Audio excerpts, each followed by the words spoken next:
अब देखिए, अब ठीक है। अब चेक करो, आज सुबह से ही प्रॉब्लम आ रही है। पहले क्लास शेड्यूल होने में दिक्कत आ रही थी और अब क्लास में अभी देखो ब्लैंक आ रहा है क्या? हमारे टेक्निकल पार्टनर बड़े गड़बड़ है। देखो अब ठीक है, अब वीडियो और सब अच्छे से आ रहा है। हाँ, अब एक बार चेक करो, सब कुछ ठीक है। अब सब कुछ ठीक है, आवाज ठीक है, आवाज सही से आ रही है। अभी ओके, ठीक है ठीक है, चलो आ जाओ, शुरू करते हैं। आज हम जो टॉपिक पढ़ने वाले हैं वो है कर्वेचर और वक्रता। बड़ा शानदार टॉपिक है, मतलब कमाल का टॉपिक है, ये अद्भुत टॉपिक है। ये आपकी समझ के लिए या वैज्ञानिक समझ के लिए या विज्ञान के प्रति जो आपकी रुचि है उसको ये बढ़ाएगा, क्योंकि इसमें बहुत कुछ है जानने लायक। बहुत कुछ ऐसा है जो रियलिटी के नजदीक है, वास्तविकता के नजदीक है। तो ये टॉपिक जो है सिर्फ मैथ्स का टॉपिक नहीं है, कि सिर्फ गणित तक सीमित नहीं है। एक गणित से बियॉन्ड है, आपको आगे तक ले जाएगा और एक अलग समझ देगा, एक रियलिटी के बारे में एक अलग ही आपको एक अलग मतलब एक तरह से यूँ समझिए कि आपको एक नया आयाम देने वाला है। जितना भी आप आज तक समझते हैं, वास्तविकता को जो भी समझते हैं, और आज आपको वास्तविकता को थोड़ा-सा अलग से समझाने की कोशिश ये करेगा। बड़ा कमाल का टॉपिक है। पढ़िए, सुनिए, समझिए। सबसे पहले शुरू करते हैं वक्रता।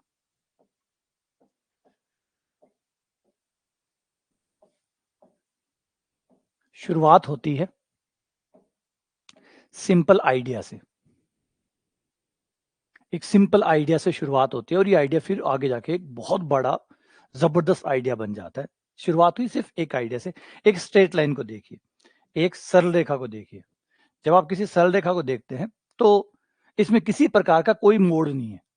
किसी भी प्रकार का कोई भी मोड़ नहीं है। ये बिल्कुल सीधी-सीधी चल रहा है, एकदम सीधा-सीधा, एकदम सीधा-सीधा। इसमें आपको कोई प्रकार का घुमाव, मोड़ नहीं नज़र आ रहा। देखो, एकदम सीधा, कोई घुमाव नहीं है। ठीक है? इसे किसी भी पॉइंट पर आकर आप विचार करें, तो आपको लगेगा कि उसके पॉइंट से इधर और इधर एकदम सीधा, एकदम सीधा, कोई घुमाव नहीं, कोई भी घुमाव।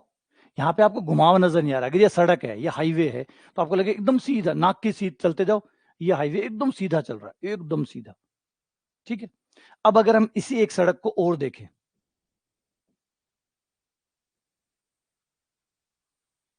अब इसमें इसमें कहोगे हाँ, इसमें घुमाव है, इसमें घुमाव है। ये जो सड़क है, ये सड़क घूम रही है, ये सड़क घूम रही है, घूम रही है। ठीक है, एक और सड़क लेते हैं। अब ये कहोगे तो ज़्यादा घूम रही है। पी पॉइंट पर ये वाली जो तीसरी सड़क है, ये ज़्यादा घूम रही है। व्हाइट वाली बिल्कुल नहीं घूम रही थी, एकदम सीधी थी। दूसरी वाली जो हमारी पिंक थी, उसमें थोड़ा घुमाव था। ग्रीन वाली में बहुत घुमाव है। और अगर हम किसी और रेखा की बात करें, थर्ड, किसी और सड़क की बात करें, इसमें सबसे ज़्यादा घुमाव है। तो ये जो किसी पॉइंट पर किसी कर्व में जो घुमाव होता है, घुमाव का मतलब है उसका टेढ़ापन, उसका सरल रेखा से जितना ज़्यादा बदलाव आया है, कितना घुमाव उसमें पैदा हुआ है। देखिए, सरल रेखा में कोई बदलाव नहीं है। सरल रेखा एकदम स्ट्रेट है, एकदम स्ट्रेट, में कोई घुमाव नहीं है। सरल भाषा में बोल रहा हूँ, घुमाव। अभी हम इसको एक वर्ड भी दे देंगे, एक नया शब्द भी दे देंगे इसको। फिलहाल तो हम बोलेंगे घुमाव। एक सीधी सरल रेखा जो होती है, एक सीधा हाईवे जो होता है, वो एकदम सीधा होता है। लेकिन हमेशा ऐसा नहीं होता। हम भी जानते हैं, हमेशा सारे जो वक्र होते हैं हमारे, हर कोई वक्र सरल रेखा थोड़ी होता है, नहीं। हमारे जितने भी वक्र है उसमें से सरल रेखा तो एकमात्र वक्र है, एकमात्र वक्र। और भी ढेरों ढेरों ढेरों ढेरों वक्र हमारे पास है, वो एक है, सिर्फ एक, सिर्फ एक। जैसे इस पूरी दुनिया में अमित जी एक है, उसके अलावा भी 7 बिलियन अगर हम टोटल है उसमें से एक कम कर दो, और भी प्रकार के लोग हैं। तो बस वही चीज है कि सरल रेखा हमारे सारे कर्वों में से एक कर्व है। इसके अलावा भी अनंत अनंत वक्र अवेलेबल है, विद्यमान है, और उन सब में घुमाव है, सब में घुमाव है। हर किसी वक्र के अंदर किसी पॉइंट पे जाके आप देखेंगे तो घुमाव नजर आएगा। सरल रेखा होगी तो नहीं होगा, बाकियों में है। तो ये जो घुमाव है, ये कितना है, ये कितना घुमाव है। जैसे अब हम आपको बोलूं तो आप कहोगे येलो वाले में ज्यादा घुमाव है, येलो वाला ज्यादा घूम रहा है, ग्रीन वाला येलो वाले के मुकाबले कम घूम रहा है, पिंक वाला थोड़ा कम घूम रहा है, व्हाइट वाला बिल्कुल भी नहीं घूम रहा, बिल्कुल भी घुमाव नहीं है। तो ये जो घुमाव है, ये जो घूमने का तरीका है किसी पॉइंट पर, इसको नापा कैसे जाए, इसको मेजर कैसे किया जाए, कैसे बोल। आपने अभी ये तो कह दिया कि पिंक तो जो है सबसे कम है व्हाइट, फिर पिंक, फिर ग्रीन और फिर येलो। बिल्कुल, लेकिन कौन किससे कितना ज्यादा है ये कैसे पता चले? कैसे पता चले कि पिंक जो है वो व्हाइट से कितना ज्यादा घुमाव है? कोई मात्रा तो होगी, मात्रा तो होगी ना। और मात्रा नहीं होगी तो आप बस इतना ही बोलोगे कि ज्यादा है कम है, ज्यादा है कम है, और कम ज्यादा का कोई मतलब नहीं है। जैसे आप कह रहे हो कि ग्रीन में पिंक से ज्यादा घुमाव है, ठीक है, और पिंक में व्हाइट से ज्यादा घुमाव है, तो बताओ कौन सा घुमाव ज्यादा है, और ज्यादा है तो कितना ज्यादा है, और कम है तो कितना कम है। तो कम या ज्यादा को अब यहाँ पे हमें नापना है। ये जो घुमाव है, ये जो झुकाव है, ये जो मुड़ने का, ये जो है ना, इसे जो आप हिंदी में अगर हम बोले कि ये जो मुड़ने का तरीका है, इसे नापना होगा। इसे नापने के लिए हमने एक वर्ड इजाद किया जिसका नाम है वक्रता। वक्रता, वक्रता।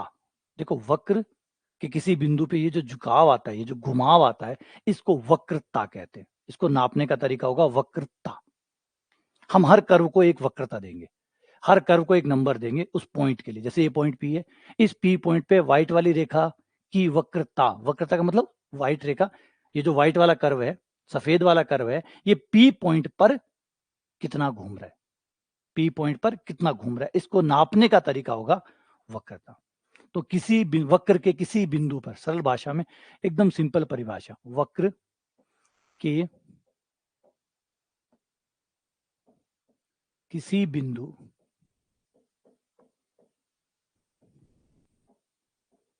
पर वक्र का घुमाव, है ना, वक्र का घुमाव, एकदम सस्ता शब्द, एकदम सस्ता।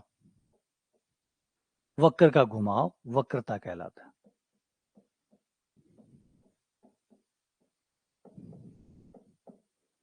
वैसे हमें ये जो शब्द है ये पसंद नहीं आते, क्योंकि ये शब्द प्रिसाइज शब्द नहीं होते, एकदम सटीक शब्द नहीं होते। लेकिन क्या करें, शुरुआत में अगर किसी को कुछ पढ़ाना है तो एकदम आप पहले तो एकदम जनरल डेफिनेशन दोगे, इतनी सस्ती डेफिनेशन दोगे कि एक बार बच्चे को ये तो समझ में आ जाए कि आइडिया क्या है। फिर उसके बाद में उस परिभाषा को आप बेहतर बनाने की कोशिश करते हैं। समझ रहे हैं? एक बार पहले सरल भाषा में परिभाषा कहते हैं। जैसे आपका बच्चा पूछे पापा बिल्ली, तो आप कहोगे बेटा वो दे भी दिखाता हूँ, वो देखो बिल्ली रही, वो बिल्ली रही। लेकिन अभी भी समझिए, वो जो परिभाषा आपने दी है बिल्ली वाली, वो अभी कमजोर, बहुत कमजोर परिभाषा। आपने बिल्ली दिखाई, वो काले कलर की थी, कल सफेद कलर की आ जाएगी, आपका बच्चा बिल्ली नहीं मानेगा। क्यों? क्योंकि आपने परिभाषा बड़ी सस्ती दे दी थी, बड़ी सस्ती परिभाषा दे दी। याद रखिए, परिभाषा कमजोर परिभाषा मरवा देती है, लेकिन शुरुआत में देनी पड़ती है। शुरुआत में इसलिए देनी पड़ती है कि एक बार उसके ध्यान में, उसके दिमाग में बैठ जाए कि है क्या, फिर उसके बाद में उसको ठीक करके और बेहतर बनाया जा सकता है। तो आपने बिल्ली दिखाई, वो काले कलर की थी, आपने कहा बेटा देख ये है बिल्ली। अब बच्चे ने सुन लिया, ठीक है। अब कल सफेद कलर की बिल्ली आ गई, वो तो बिल्ली को बिल्ली नहीं मानेगा, क्योंकि पापा ने बताया था कि काले कलर की ये बिल्ली ये आती है, ऐसी होती है, तो यही होती है। अब वो छोटी दिखाई है तो उसको छोटी बिल्ली को बिल्ली मानेगा, कल वो बड़ी बिल्ली आ गई तो उसको भी नहीं मानेगा। कल आप उसको दिखाओगे टाइगर, और टाइगर को बेटा ये बिल्ली के खानदान में ही आती है, तो वो नहीं मानेगा। अरे पापा झूठ बोला, आपने कहा था ना बिल्ली वो होती है। तो ये एक शुरुआती परिभाषा होती है। शुरुआती परिभाषा का मतलब है एक कच्ची परिभाषा आप दे देते हो, ताकि एक बार दिमाग में आ जाए कि हम कैसा होता होगा, एक रफ रेखा आ जाती है। फिर उसके बाद में उस परिभाषा को हम बेहतर से बेहतर, बेहतर से बेहतर करते रहते हैं, और ताउम्र तो ये मानव सभ्यता में चलता ही रहेगा। आज भी हम बिल्लियों को सही ढंग से परिभाषित नहीं कर सकते, लेकिन आज जो हमारी बिल्ली की परिभाषा है वो फार बेटर है जो शुरुआती परिभाषा थी। शुरुआत वाली परिभाषा से आज हम बहुत ज्यादा बेटर परिभाषा पे आ गए। लेकिन क्या हमने ऐसी परिभाषा बना ली जिससे कंफर्म हो सके? नहीं, इतना परफेक्ट परिभाषा अभी नहीं है। क्यों? क्योंकि टेक्नोलॉजी डेवलप हो रही है, साइंस डेवलप हो रही है। जैसे जैसे डेवलप होगी हम और बेहतर तरीके से परिभाषित कर पाएंगे। हम मानव को परिभाषित नहीं कर पा रहे प्रॉपरली, मानव क्या है। लेकिन आज जो मानव की परिभाषा है वो 1000 गुना बेहतर होगी जो शुरुआती परिभाषा थी। तो धीरे धीरे बेटर होता रहता है। परफेक्शन कभी नहीं आता, ये आप भी जानते हैं। किसी भी चीज में परफेक्शन नहीं आता। कभी किसी की राइटिंग ऐसी हो सकती है कि इतनी परफेक्ट होगी कि अब उससे सुंदर राइटिंग हो ही नहीं सकती। कोई व्यक्ति इतना सुंदर हो कि उससे सुंदर कोई नहीं हो सकता। कोई व्यक्ति इतना हेल्दी है कि उससे हेल्दी कोई नहीं हो सकता। कोई व्यक्ति इतना ताकतवर है कि उससे ताकतवर कोई नहीं हो सकता। कोई व्यक्ति ऐसा है जिसने इतनी स्पीड के अंदर रेस को क्रॉस किया हो 100 मीटर की, उससे ज्यादा कम समय में कोई पार ना कर सके, क्या ऐसा हो सकता है? ये जवाब नहीं। क्यों? क्योंकि और बेहतर आएंगे, और अच्छे आएंगे, और अच्छा होता रहेगा। दुनिया यूं ही आगे बढ़ती है। तो यही चीज है। तो परिभाषाएं से परहेज ना करिएगा, ये शुरुआती परिभाषा है। धीरे धीरे हम इसको और बेटर करते चले जाएंगे। तो वक्र का जो घुमाव है, ये जो घुमाव आपको नज़र आ रहा है, हम इसको नापेंगे। इसे वक्रता बोलेंगे, है ना? इसे वक्रता बोलेंगे। रिपीट कर रहा हूँ, फिर से ध्यान दें। वक्रता किसे बोलेंगे? किसी बिंदु P पर कोई वक्र है आपका, उस वक्र का कोई बिंदु P ले लीजिए, P कह दीजिए, Q बोल दीजिए, कोई नाम में कुछ नहीं पड़ा, P, Q, R जो बोलना चाहे, उस वक्र के किसी बिंदु पे जाइए और हमें देखना है कि उस बिंदु पे कर्व कितना फोल्ड हो रहा है, कितना मुड़ रहा है। वो जो मुड़ रहा है, उस मुड़ाव को नापना ही वक्रता कहलाता है। वक्रता उसे एक नंबरिंग देगा, वक्रता एक नंबर दे देगा, 0.5, 0.3, 7, 11, 15 एक नंबर में बदल देगा कि भाई इतना नंबर है ना? जैसे रोल नंबर दे दिए जाते हैं आपको, कितना रोल नंबर है, एक नंबर बदल दिया जाता है। जैसे आप स्कूल जाते हैं, स्कूल में एग्जाम होता है, एग्जाम आपको एक नंबर दे देता था कि ये पता चल जाए कि पूरे साल भर आपकी पढ़ाई क्या रहा। आपके 70% आया, इसका मतलब है पूरे साल भर आपने 70% पढ़ाई की है। वो ऑब्वियसली बात है। अब क्या वो सटीक है? आप पैमाने पे सवाल उठा सकते हैं, उस पैमाने पे आप सवाल उठा सकते हैं। एक मार्कशीट का मतलब क्या होता है? एक मार्कशीट का क्या मतलब होता है? क्या समझाना चाहता है? अगर आप एक मार्कशीट लाते हैं, आप 10th क्लास या 12th क्लास में एग्जाम देते हैं और एक मार्कशीट आते हैं 80% की, वो क्या रिप्रेजेंट कर रही है? वो रिप्रेजेंट कर रही है कि पूरे साल भर आपने अपने सिलेबस को कितने अच्छे तरीके से पढ़ा। वो 70% है। अब आप इस पे बहस कर सकते हैं, बोला नहीं ये 70% गलत है, ये तो मैंने 1 महीने में पढ़ के लाया हूँ, कहाँ साल भर लेके आया हूँ। लेकिन जो संस्थाएँ हैं उनका मानना ये है, मानना है, ये सत्य नहीं है, और बेटर परिभाषाएँ चाहिए।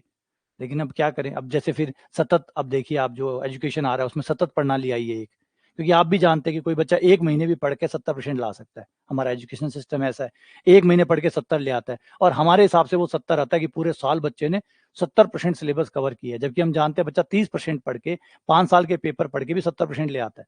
तो फिर तो वो तो आंकड़ा बिल्कुल गलत हुआ, जो पैमाना नापने के लिए दिया था, वो पैमाना तो बिल्कुल गलत हुआ। तो सीबीएसई ने शुरू किया सतत मूल्यांकन, जिसमें हर महीने वो मूल्यांकन करेंगे और 12 महीने का मूल्यांकन बनाएँगे ताकि और ज़्यादा सटीकता आ सके। क्या अभी ये बढ़िया है? जवाब है नहीं, ये भी बढ़िया नहीं है, क्योंकि और भी बहुत सारी चीज़ें हैं जिनको ऐड होना चाहिए। तो धीरे-धीरे, धीरे-धीरे सिस्टम और इवॉल्व हो रहा है, ताकि बेहतर आपको जो भी लास्ट में एक नंबर दिया जाए, एक्चुअल में वो सही नंबर हो, सटीक नंबर हो, आपके पूरे साल भर का जो मापदंड है उस सबको वो रिप्रेजेंट करे। ये धीरे-धीरे हो रहा है, आगे जैसे-जैसे बढ़ेगा, हम और अच्छी परिभाषा बनाते जाएँगे कि पूरे साल भर को कैसे नापा जाए। अभी तो हम एक परीक्षा से नापते हैं, फिर आप देखिए आने वाले, जब शुरुआत में 1950-60 में देखेंगे तो एक परीक्षा ही होती थी। फिर अगर आप 70-80 में आए तो आप देखेंगे बीच में कुछ टेस्ट और ऐड कर दिए, ताकि 3-3 महीनों से भी जाँचा-परखा जा सके। फिर हाफ ईयरली सिस्टम आया, मतलब साल में 2 बार जाँचो, प्लस टेस्ट करके जाँचो तो थोड़ा और आ जाए। फिर बाद में अब नई पद्धति आई जिसमें कहा कि हर महीने जाँचो, हर महीने बच्चे की परफॉर्मेंस नापो और पूरे साल भर का रिकॉर्ड बनाओ। ये भी हुआ। तो शायद हो सकता है कि कल ऐसा आ जाए कि हर दिन आप बच्चे की परफॉर्मेंस को चेक करें। उसकी अटेंडेंस क्या है, उसको भी काउंट किया जाए। कर रहे हैं अब आजकल, अटेंडेंस भी काउंट करते हैं, उसके नंबर देते हैं। तो आप क्या कर रहे हैं? आप एक बढ़िया परिभाषा बनाने की कोशिश कर रहे हैं कि साल भर को कैसे एक नंबर दिया जाए, और बढ़िया नंबर, ऐसा नंबर दिया जाए जिसमें से पूरा साल कवर हो जाए, उसका पूरा साल कवर हो जाए।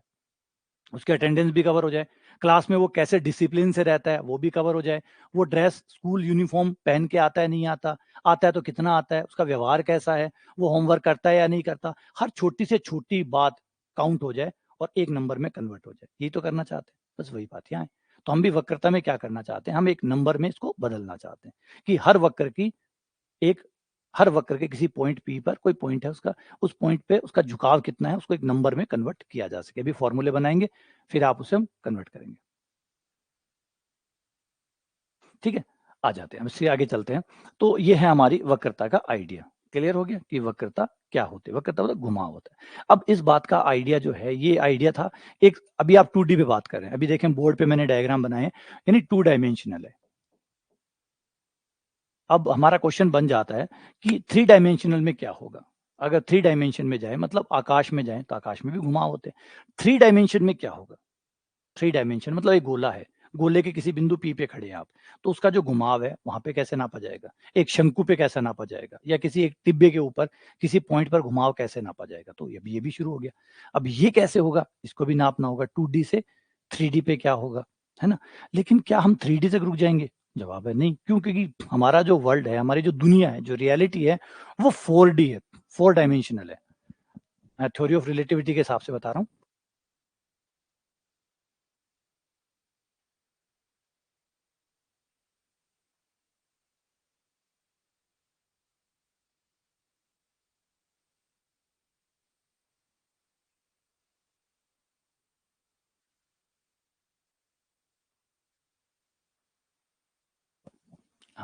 तो 2D सरफेसेस, फिर हम 3D पे आएँगे और 3D के बाद में 4D पे आएँगे और कैसे ये 4D तक पहुँचा, उसके बारे में चर्चा करेंगे। 4D नहीं, एन डायमेंशन तक पहुँच गया और किसने पहुँचाया, कैसे पहुँचाया, इसका उपयोग कैसे लिया जाता है, कहाँ ये चीज़ जो है वो जाके रियलिटी के साथ अटैच हो जाती है, उन सब पे बात करेंगे। पहले हम हमारा इसको एक जो पैमाना देने का काम है, पहले उसको शुरू करते हैं।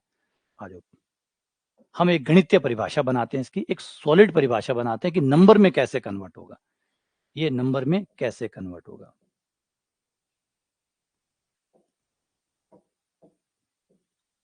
वक्रता त्रिज्या।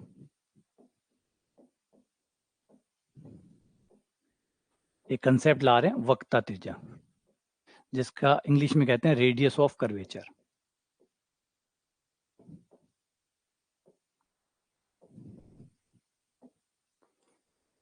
और देखो इसको नंबर कैसे दे रहे हैं, है ना। जैसे बच्चे को नंबर देते हैं, पूरे साल भर उसने कैसे पढ़ाई की, क्या किया, वो सब आप ऐड करके उसको एक नंबर बना दे। बनाना यही है ना, क्योंकि लोग एक नंबर, पूरे साल भर एक नंबर बन जाना चाहिए, ताकि 70% आदमी समझ जाए कि 70% उसने हर चीज में 70% परफॉर्मेंस दी है। अटेंडेंस में भी 70%, डिसिप्लिन में भी 70%। तो एवरेज बना देते हैं आप, सारे नंबरों को मिला मुलू के मिक्स करके उसकी डिसिप्लिन, मैंने जैसे कहा ना, हर चीज को मिला के आप एक नंबर देना चाहते हैं, ताकि जब लास्ट में नंबर आए तो गार्जियन है या बाहर के लोग हैं जो भी है, वो उस नंबर से समझ जाए कि इस बच्चे ने पूरे साल भर ऑन एन एवरेज क्या किया है। हर चीज उसमें जुड़ जानी चाहिए। इसीलिए आप देखेंगे अटेंडेंस के भी नंबर होते हैं, डिसिप्लिन के भी नंबर होते हैं, यूनिफॉर्म के भी नंबर होते हैं, स्कूलें जो करती है सब चीजों को नंबर में कन्वर्ट करके लास्ट में एक नंबर बना देती, ताकि हर किसी को समझ में आ जाए कि बच्चे ने पूरे साल भर यूनिफॉर्म कैसी पहनी होगी, कैसे डिसिप्लिन दिखाया होगा, कैसे स्पोर्ट्स में पार्टिसिपेट किया होगा, वो सब चीजें उसमें शो हो जानी चाहिए। ऐसा एक नंबर आप बनाओ। तो यहाँ पे भी हम ऐसा ही कुछ बनाने वाले हैं। घुमाव को नापने के लिए एक आइडिया बनाएंगे जिसका नाम है वक्रता त्रिज्या। ये मान लीजिए आपका कर्व है, ठीक है। इस कर्व पे कोई एक पॉइंट ले लो, कोई भी एक पॉइंट यहां तैयार कर लो, कोई भी, आपकी मर्जी है। मान लीजिए मैंने यहाँ पे एक पॉइंट पी ले लिया, इस पी पॉइंट पे मुझे वक्रता नापनी है, इस पी पॉइंट पे मुझे वक्रता नापनी है, मतलब घुमाव जो है वो मुझे नापना है। तो इसे नापने के लिए मैं पी पॉइंट पे एक स्पर्श रेखा खींचूंगा, रिपीट, स्पर्श रेखा खींचूंगा। पी पॉइंट के ऊपर स्पर्श रेखा ड्रॉ करने पर ये पी पे स्पर्श रेखा होगी, पी पे स्पर्श रेखा होगी। उसके बाद में पी पे एक अभिलंब ड्रॉ करो, इसी स्पर्श रेखा के ऊपर एक अभिलंब तैयार करो। ये हो गया आपका अभिलंब, ठीक है। ये आपका अभिलंब हो गया। उस पी पॉइंट पर, जिस पॉइंट पे भी आपको वक्रता पता करनी है, उस पॉइंट पे जाइए, उस पॉइंट पे स्पर्शिका ड्रॉ करिए, उस पॉइंट पर अभिलंब ड्रॉ करिए। हो गया। अब इसके नियर बाय एक पॉइंट लीजिए, इसके पास में एक पॉइंट लीजिए, चाहे दाएं लीजिए चाहे बाएं लीजिए, दोनों छूट है, कहीं भी ले लो। बस इसके पास में एक बिंदु लो और नाम रख लो क्यू। और क्यू पे भी आपको ये सब कुछ ही करना है, क्यू पे भी यही सब कुछ करना है जो अभी आपने यहाँ की है, सेम टू सेम वही चीज आपको ये करनी है। तो मैंने क्यू पे एक स्पर्श रेखा ड्रॉ करी, स्पर्श रेखा के ऊपर लंब ड्रॉ किया, ठीक है। ये दोनों जहां भी कट कर रहे हैं, इसका नाम मैंने एक बार के लिए सी रख दिया, ठीक है। ये दो मैंने काम की। जिस पॉइंट पे भी मुझे वक्रता निकालनी है, उस पॉइंट पे पहले स्पर्श रेखा ड्रॉ करनी है और फिर उस पर एक अभिलंब बनाना है, उस पॉइंट के ऊपर स्पर्श रेखा बनाकर अभिलंब खींचना है। फिर उसके नियर बाय एक पॉइंट लेना है जिसका नाम होगा क्यू, रख लो आर रख लो, जो रखना चाहो। उस पर भी सेम यही प्रोसेस करना है। अब आपको क्यू को जो है वो रन करवाना है, टेंड्स टू करवाना है कि क्यू भाई चल पी की तरफ, क्यू को आप पी की तरफ चलाओ। जैसे जैसे आपका क्यू पी की तरफ चलेगा, आपका जो सी पॉइंट है वो चेंज होगा, सी पॉइंट आपका चेंज होगा, क्योंकि क्यू अगर आपका यहां आ गया तो निश्चित तौर पे आपका सी पॉइंट भी इसके रिस्पेक्ट में चेंज हो जाएगा। मान लीजिए सी यहां आ गया, सी यहां आ गया, फिर आप क्यू को यहां ले आए तो आपका सी कहीं और पहुंच गया। तो इस तरीके से आप क्यू को जो है वो पी की तरफ ले जाएंगे, क्यू पॉइंट को पी की तरफ ले जाएंगे, क्यू टेंड्स टू पी। जब आप क्यू टेंड्स टू पी ले जाएंगे, लिमिट लगाएंगे, limit Q tends to P, उस समय जो आपकी ये जो पी से लेकर सी तक की जो दूरी बनेगी, सी पी, ये वक्रता त्रिज्या कहलाएगी। उस समय वक्रता त्रिज्या, जिसको हम रो बोलेंगे, बराबर होगी आपकी सीपी। इसका नाम होगा वक्रता त्रिज्या, इसका नाम वक्रता त्रिज्या होगा। जब आपका Q जो है वो टेंड्स टू P होगा, टेंड्स टू P का मतलब आप जानते हैं ये एकदम एकदम इतना नजदीक चला जाएगा कि Q और P के बीच में कोई और बिंदु नहीं रहेगा। Q होगा और P होगा और बीच में कोई और नहीं होगा। ऐसी स्थिति में जब वो आ जाए, उस समय जो आपकी C से P तक की जो दूरी है, जो फाइनल C जो बन जाएगा, तब अभी तो C ये बनेगा, फिर ये बनेगा, फिर कोई और बनेगा, इस तरीके जो फाइनल C बन जाए और P हो जाए, ये जो दूरी CP है, ये वक्रता त्रिज्या कहलाएगी। जब ये यहाँ पहुंच जाएगा, ठीक है, जब यहाँ पहुंच जाएगा, जो फाइनल मान लीजिए ये यहाँ आ गया, फाइनल C यहाँ आ गया, तो ये जो है ये वक्रता त्रिज्या कहलाती है, वक्रता त्रिज्या। अब एक चीज आप गौर करेंगे कि हर बिंदु की अलग अलग वक्रता हो सकती है। बिल्कुल, प्रत्येक बिंदु की अलग अलग वक्रता हो सकती है, प्रत्येक बिंदु की अलग अलग वक्रता त्रिज्या होती है। हो सकती है बोलना चाहिए, क्योंकि कई बार सेम भी आ जाती है, कई बार सेम भी आ जाती है। वक्र के प्रत्येक बिंदु की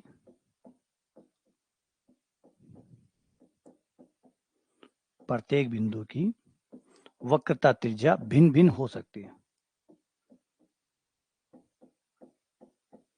त्रिज्या भिन्न भिन्न हो सकती है।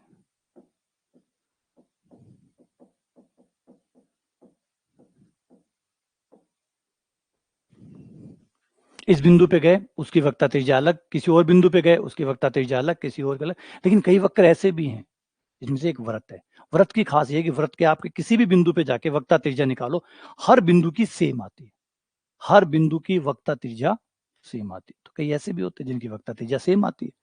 ऐसा भी हो सकता है कि प्रत्येक बिंदु की वक्रता त्रिज्या सेम आती है। व्रत में ऐसा होता है, व्रत में आप जाइए और प्रत्येक बिंदु की वक्रता त्रिज्या निकालिए, सेम आती है। हर बिंदु की वक्रता त्रिज्या एक ही आती है, हर बिंदु की वक्रता त्रिज्या एक आती है। कईयों में अलग अलग आती है, बिंदु बदल गया, वक्रता त्रिज्या बदल गई, अलग बिंदु पे अलग, दूसरे बिंदु पे, जैसे ढाल आती है, हर बिंदु की अपनी अपनी ढाल आती है।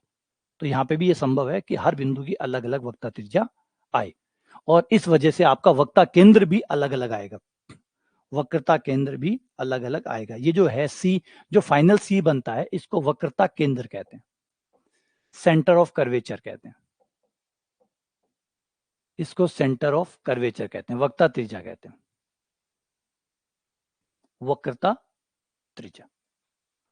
ये वक्रता त्रिज्या होगी, ये वक्रता केंद्र होगी। याद रखिए पी के लिए, पी के लिए कल आप कोई बिंदु आर ले लोगे, आर का अपना वक्रता केंद्र, अपनी वक्रता त्रिज्या आ सकती है, हो सकता है सेम आ जाए, हो सकता है अलग आ जाए, हम कोई गारंटी नहीं ले रहे। कई वक्रों में सेम भी आती है, कई वक्रों में अलग अलग भी आती है। तो हर बिंदु का अपना एक वक्रता त्रिज्या होगी, ठीक है, और हर का अपना एक वक्रता केंद्र होगा।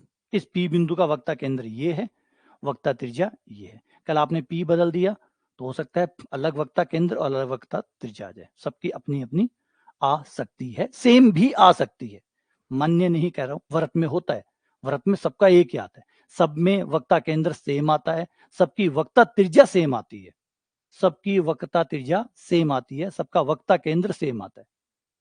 व्रत में ऐसा होता है, लेकिन और आकृतियों में चले जाइए, वहां ऐसा नहीं होता, वहां ऐसा नहीं होता। तो बस याद रखिएगा, वक्रता केंद्र, प्रत्येक बिंदु का अपना वक्रता केंद्र, हम ऐसे बोलें ताकि ना तो कोई गलत हो ना कोई कंफ्यूजन हो। हर बिंदु का अपना एक वक्रता केंद्र होगा और एक वक्रता त्रिज्या होगी। अब यहां से एक इंटरेस्ट तैयार होता है कि ये जो सारे वक्रता केंद्र है, सारे वक्रता केंद्र, अगर इन सबको, जैसे इस बिंदु का वक्रता केंद्र, इसका इसका इसका इसका इसका इसका, सबके वक्रता केंद्र ले लें, सबके, और वो जो चल रहे हैं सारे वक्रता केंद्र, उन सबको मिलाया जाए तो कोई आकृति तो बनेगी, कोई आकृति तो बनेगी। हाँ बिल्कुल बनेगी, ऑब्वियसली बात है, हर बिंदु का एक वक्रता केंद्र होगा, हर बिंदु का एक वक्रता केंद्र होगा, सारे बिंदुओं का वक्रता केंद्र बनाए और फिर वक्रता केंद्र को मिला दे तो क्या होगा, मतलब कोई आकृति बनेगी, आकृति बनेगी। इसी का नाम होता है केंद्रज, केंद्रज, वक्रता केंद्रों का बिंदु पथ, वक्रता केंद्रों का बिंदु पथ केंद्रज कहलाता है। केंद्रज, इवोल्यूट।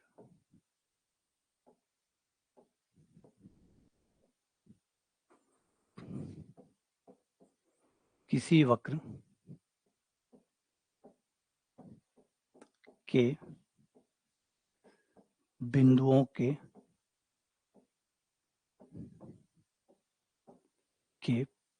वक्रता केंद्र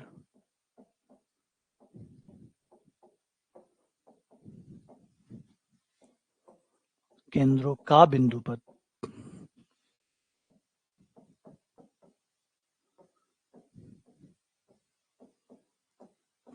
केंद्रज कहलाता है।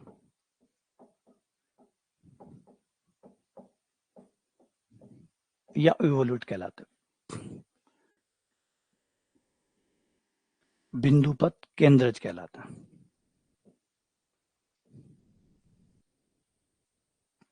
सारे आपके जितने भी टोटल हैं, जितने भी टोटल आपके टोटल सारे के सारे आपके जो भी बनेंगे, हर बिंदु का जो भी बिंदु पथ आया, मतलब सॉरी ये जो केंद्र आया, केंद्र जो वक्ता केंद्र आया, वक्र का बिंदु वक्ता केंद्र, बिंदु वक्ता केंद्र, वो जो सारे वक्ता केंद्र हो उनको कनेक्ट कर दो और देखो कुछ तो बनेगा। वो जो कुछ बनेगा उसी का नाम केंद्रज है, उसी का नाम इवोल्यूट है, वो इवोल्यूट कहलाता है। आओ समझते हैं इसको, सारी बात को एक एग्जाम्पल से देखते हैं।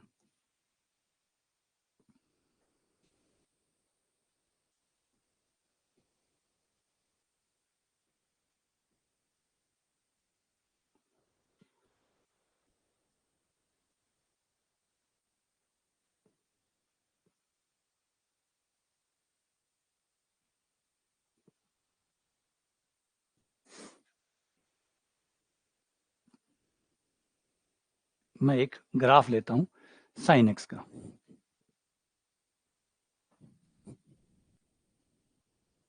ये साइन एक्स का ग्राफ हो गया, थोड़ा सा बड़ा कर लेता हूं, ठीक है। ये साइन एक्स का ग्राफ है। अब आप यहाँ पे देख सकते हैं कि हर बिंदु का अलग अलग झुकाव है, हर बिंदु का अलग अलग झुकाव है। साफ दिख रहे हैं कि बिंदु पे झुकाव अलग अलग है। ऐसा यहाँ पे आपको दिखेगा कि मैक्सिमम झुकाव है, एकदम भयंकर, यहाँ पे भी मैक्सिमम है। लेकिन कई पॉइंटों पे देखो, इन पॉइंटों पे कम झुकाव है, इन पॉइंटों पे झुकाव कम है, कई पॉइंटों पे ज्यादा झुकाव है, कईयों पे कम झुकाव है, कईयों पे ज्यादा है, कईयों पे कम है। तो आपको अलग अलग बिंदुओं पे अलग अलग झुकाव नजर आएंगे, कई बिंदुओं पे कम, कई बिंदुओं पे ज्यादा। तो वक्र होता है, कोई वक्र ऐसा नहीं कि वर्त की तरह हो, एक समान ही घुमा हुआ हो। वृत्ति एकमात्र कर्व होता है जो एक समान घूमता है, उसका घुमाव पूरे पर एक समान होता है। आप देखिए वृत्ति है, गौर करो, वृत्ति एकमात्र आकृति है जिसका पूरा घुमाव एकदम बैलेंस होता है। बाकी कर्वों में ऐसा नहीं होता, कोई ज्यादा, कहीं से ज्यादा घूमता है, कहीं से कम घूमता है, कहीं से ज्यादा घूमता है। नॉर्मली वक्र में यही होता है, नॉर्मली वक्र में ये होता है, किसी जगह ज्यादा घूम गया, किसी जगह कम घूम गया, किसी जगह ज्यादा घूम गया। व्रत एकमात्र है जो परफेक्ट है, इसलिए व्रत को परफेक्ट कहते हैं। व्रत को जो है ना, सर्कल को परफेक्ट क्यों कहते हैं? इसलिए कहते हैं कि उसमें घुमाव हर जगह बराबर है। आप उसके किसी भी पॉइंट पे जाके देखिए, घुमाव हर जगह बराबर है, कहीं कम ज्यादा नहीं है। तो व्रत को छोड़िए, बाकी सब में ये कहानी चलेगी कि हर बिंदु का अलग अलग घुमाव होगा, ठीक है। आज उसका घुमाव समझते हैं। अब मैं इनका जो वक्रता केंद्र है वो बनाता हूं।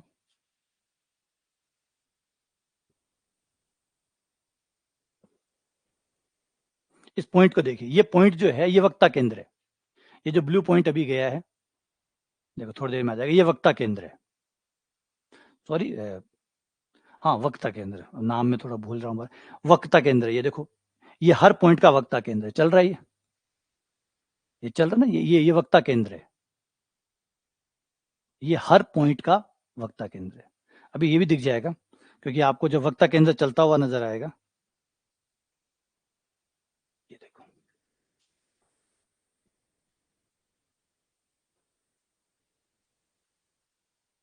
हर पॉइंट का अपनी एक त्रिज्या है, जिसे वक्रता त्रिज्या आप कहते हैं। ये जो बिंदु है ये केंद्र है, और हर बिंदु का अपना एक वक्रता केंद्र है। देख रहे, हर पॉइंट का, ये पूरे वक्र पे आपका चलेगा और हर पॉइंट का अपना एक वक्रता केंद्र बनाएगा। हर बिंदु का अपना एक वक्रता केंद्र है और एक वक्रता त्रिज्या है।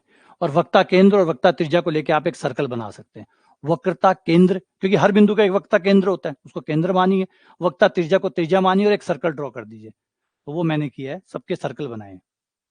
हर बिंदु पे वक्ता केंद्र जो आ रहा है वो प्लस वो जो सर्किल जो त्रिज्या थी उसको मान के सर्किल ड्रॉ की है। तो हर बिंदु का देखो, प्रत्येक बिंदु का वक्ता केंद्र अलग जगह है प्लस उसका सर्किल अलग जगह है ना। अब आप इस बिंदु जो चल रहा है ना, ये जो वक्ता केंद्र चल रहा है, इसको ट्रेस करते हैं, इसका पथ क्या है। ये देखो, ये इसका पथ है।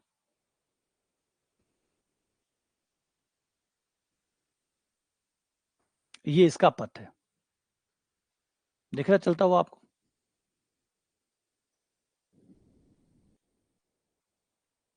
ये जो ऑरेंज वाला कर्व है इसका नाम है केंद्रज, ये केंद्रज कहलाता है। साइन एक्स आपका ओरिजिनल कर्व है, साइन एक्स आपका ओरिजिनल कर्व है, साइन एक्स जो है वो आपका ओरिजिनल कर्व है। ठीक है, ये जो पॉइंट है ये हर बिंदु का वक्ता केंद्र है, और ये जो सर्कल है ये वक्ता त्रिज्या से बनाया गया सर्कल है। और फिर ये जो बिंदु चल रहा है वो जो बना रहा है वो आपका केंद्रज है। ये जो ऑरेंज है ये केंद्रज है, इस वक्र का केंद्रज है।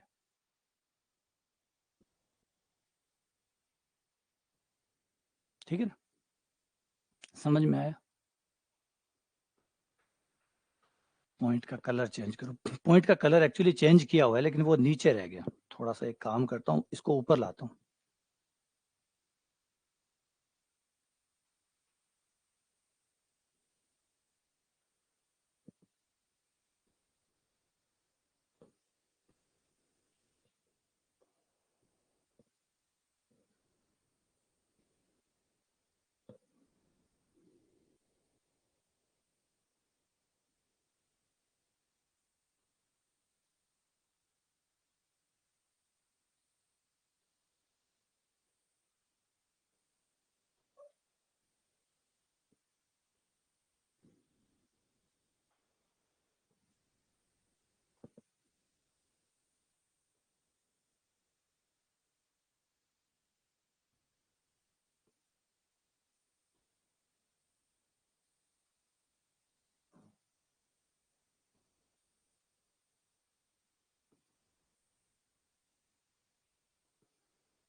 ये इस कर्व के नीचे छुप रहा है, ये जो कर्व है इस कर्व के नीचे आ रहा है, पिंक वाले के, ऑरेंज वाला जो कर्व है उसके नीचे आ रहा है। तो अगर मैं ऑरेंज वाले कर्व को इसका साइज बढ़ाता हूँ,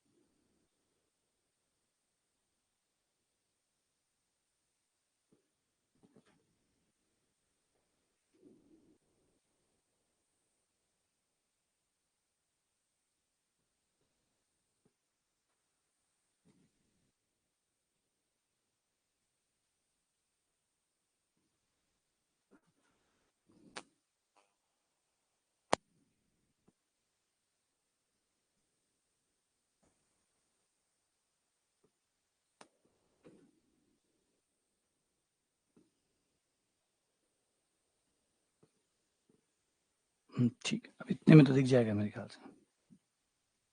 ये देखो,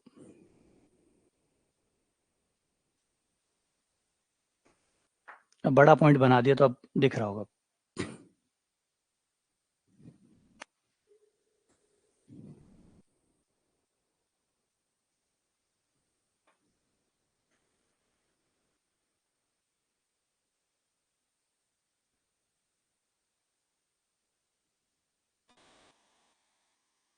तो ये आपके दो कर्व है ना। सारी चीजों को इसमें एक कर्व में ही समझो, सारी चीजें।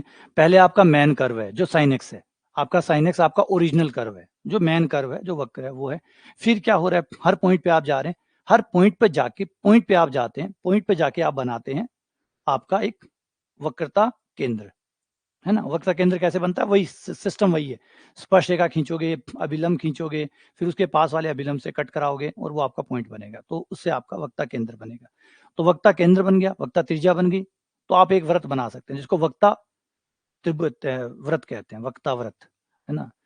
सर्कल ऑफ द कर्वेचर कहते हैं, हिंदी इंग्लिश का नाम तो ये है, अब हिंदी में थोड़ा सा वो कंफ्यूजन भी हो जाता है। सर्कल ऑफ द कर्वेचर कहते हैं, मतलब वक्ता वाला व्रत। और ये जो व्रत है ये बन गया। अब इसका जो केंद्र चल रहा है, जो सबका जो केंद्रज है, सबका वक्ता केंद्र जो है, आप उसको अगर ट्रेस करें, उसके पथ को बनाएं कि इसका पथ क्या होगा, तो वो ऐसा पथ इस वक्र के लिए ऐसा, किसी और के लिए कुछ और होगा।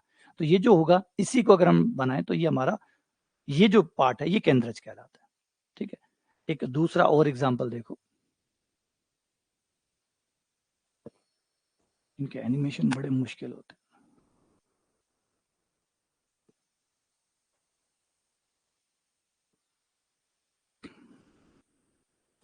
अब इसे देखो, जैसे ये है, इसको मैं स्लो अपने हाथ से चला के दिखाता हूँ। अब ये पॉइंट रहा, देखो ये पॉइंट रहा, ठीक है,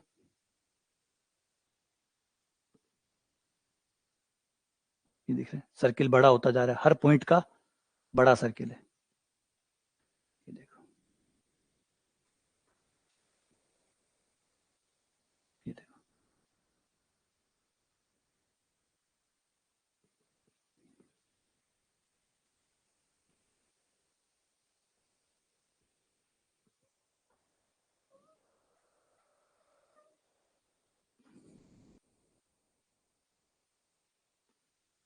दिख रहा है, ये आपका करो।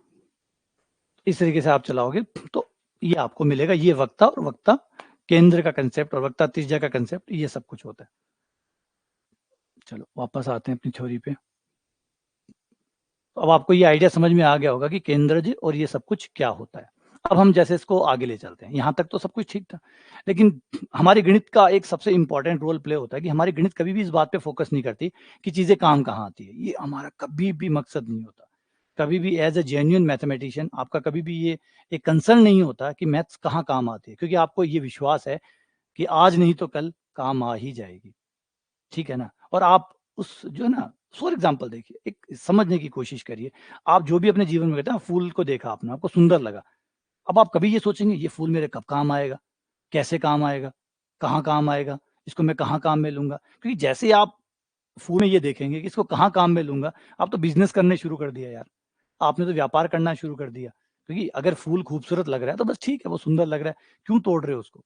बस उसको एंजॉय करो, उसकी जो ब्यूटी है उसको एंजॉय करो, बात खत्म। तो वही चीज मैथ्स में होती है। जो अधिकतर मैथमेटिशियन है, जैसे प्योर मैथमेटिशियन कहते हैं, जो मैथ्स को दो पार्टों में अगर हम बांटे, एक तो प्योरली मैथमेटिक्स होती है जिसमें आप सिर्फ आइडियाज पे काम करते हैं, आप उस बात पे फोकस नहीं करते वो कहाँ काम आ रही है। एक होती है अप्लाइड पार्ट। अप्लाइड पार्ट वो होता है जहां वो गणित के बने हुए चीजों को कहीं ना कहीं चिपकाने के और यूज करने का और उससे फायदा उठाने की कोशिश करता है, जिसको अप्लाइड पार्ट कहते हैं। तो अधिकतर मैथमेटिशियन जितने भी जीनियस मिलेंगे, मोटा मोटी सबके सब प्योर मैथमेटिशियन थे। मतलब वो कभी भी मैथ्स को कहीं यूज करने को नहीं सोचते थे, वो सिर्फ मैथ्स की जो खूबसूरती है उसको ही समझने की या जानने की, पहचानने की कोशिश करते थे। और ये उनका एक बिलीफ था, और जो कि सच है, कि भाई कहीं ना कहीं काम अपने आप आ जाएगी, है ना? वो अपने आप ही दुनिया में राक्षस आएंगे और वो हर चीज में बिजनेस निकाल लेंगे, वो चीजों को बिजनेस में कैसे ना कैसे डाल लेंगे। हमारा काम नहीं है, हमारा काम तो है खूबसूरती को ढूंढना, और खूबसूरती जब ढूंढी जाएगी तो अपने आप ही कैसे ना कैसे उसको बिजनेस में बना ही लेंगे, क्योंकि दुनिया बिजनेस व्यापार से चलती है, तो अपने आप काम हो जाएगा, तो उसकी हेडेक हमें नहीं लेनी। तो अब उसी में आगे चलते हैं। तो ये शुरुआत में कंसेप्ट चल रहा था कि 2D की आप कर्वेचर कैसे निकालेंगे, फॉर्मूले थे हमारे पास, 3D के भी आ गए। लेकिन ये था कि अगर वर्ल्ड जो है, जो दुनिया है, वो 2D से परे हुई या 3D से परे हुई जो कि है, आइंस्टीन की थ्योरी अगर देखें तो हमारा 4 डायमेंशन है, हमारा स्पेस 4 डायमेंशन है, जिसमें से 3 जो है वो दूरी के डायमेंशन है और एक टाइम का डायमेंशन है। तो हमारा वर्ल्ड 4 डायमेंशन है। तो 4 डायमेंशन या 5 डायमेंशन हो, आज आज आइंस्टीन आए हैं, उन्होंने 4 डायमेंशन कहा है। कल कोई दूसरा आइंस्टीन आएगा, वो कहेगा 5 डायमेंशन है। कोई उससे आगे आएगा, वो कहेगा 6 डायमेंशन है, 7 डायमेंशन है, 8 डायमेंशन है। स्ट्रिंग थ्योरी कहती है कि 11 डायमेंशन है। तो डायमेंशन तो बढ़ते जाएंगे। अब बढ़ते जाएंगे तो एक जनरल फॉर्मूला कैसे डेवलप किया जाए कि डायमेंशन चाहे कितने भी हो, आने वाली धरती में कोई चाहे 10 डायमेंशन, 50 डायमेंशन, कितने भी डायमेंशन ढूंढ ले, हम एन डायमेंशन के लिए फॉर्मूला बना देंगे कर्वेचर के लिए। तो इसका श्रेय जाता है रीमान को। रीमान ने सबसे पहले यही किया, जिसको रीमानियन कर्वेचर कहा जाता है। रीमानियन कर्वेचर कहा जाता है। रीमान कमाल थे, अद्भुत थे, है ना? सबसे जबरदस्त, अगर कोई मैथमेटिशियन हिस्ट्री में किसी ने सबसे ज्यादा इम्पैक्ट डाला है अपनी छोटी सी उम्र में, 1826 से 1866, मात्र 40 साल, और सबसे बड़ा इम्पैक्ट अगर मैथमेटिक्स हिस्ट्री में किसी ने डाला है इतने से छोटे से लाइफ स्पैन में, तो वो बर्नहार्ड रीमान ही है, जिन्होंने कमाल किया। पहला कमाल तो आप यही देखिए कि इसको जो इन्होंने बनाया, रिमानियन कर्वेचर जिसको कहा जाता है। रिमानियन कर्वेचर का मतलब है आपका स्पेस चाहे कोई भी हो, कैसा भी हो, रिमानियन कर्वेचर उसके ऊपर काम करेगी ही करेगी, उस पे काम करेगी ही करेगी। तो रीमान ने जो बनाया वो रीमानियन कर्वेचर था। और जैसे मैंने कहा कि उन्हें इस बात से इंटरेस्ट कभी होता ही नहीं है कि चीजें काम कहाँ आएगी, क्योंकि चिंता मत करिए, कोई ना कोई आएगा काम में ले लेगा। आप उसमें, जैसे मैंने कहा ना, आप क्यों फूल तोड़ोगे? जो मतलब सही से सुंदरता से प्यार करता है, सही में सुंदरता को समझता है ना, ब्यूटी को समझता है, तो कभी फूल तोड़ेगा नहीं। फूल तो वही तोड़ेगा जिसको व्यापार करना होगा। तो वही इंपॉर्टेंट पार्ट है। तो ये जो पार्ट है, तो रीमान ने कर्वेचर बनाई, रीमानियन कर्वेचर, जो आगे चली। और आगे जाने के बाद में एक न्यूटन का सिद्धांत था ग्रेविटी का। जो ग्रेविटी का सिद्धांत था उसमें एक बड़ी प्रॉब्लम ये थी कि हाउ ग्रेविटी वर्क्स, ग्रेविटी कैसे काम करती है। ये जो न्यूटन थे वो खुद भी परेशान थे।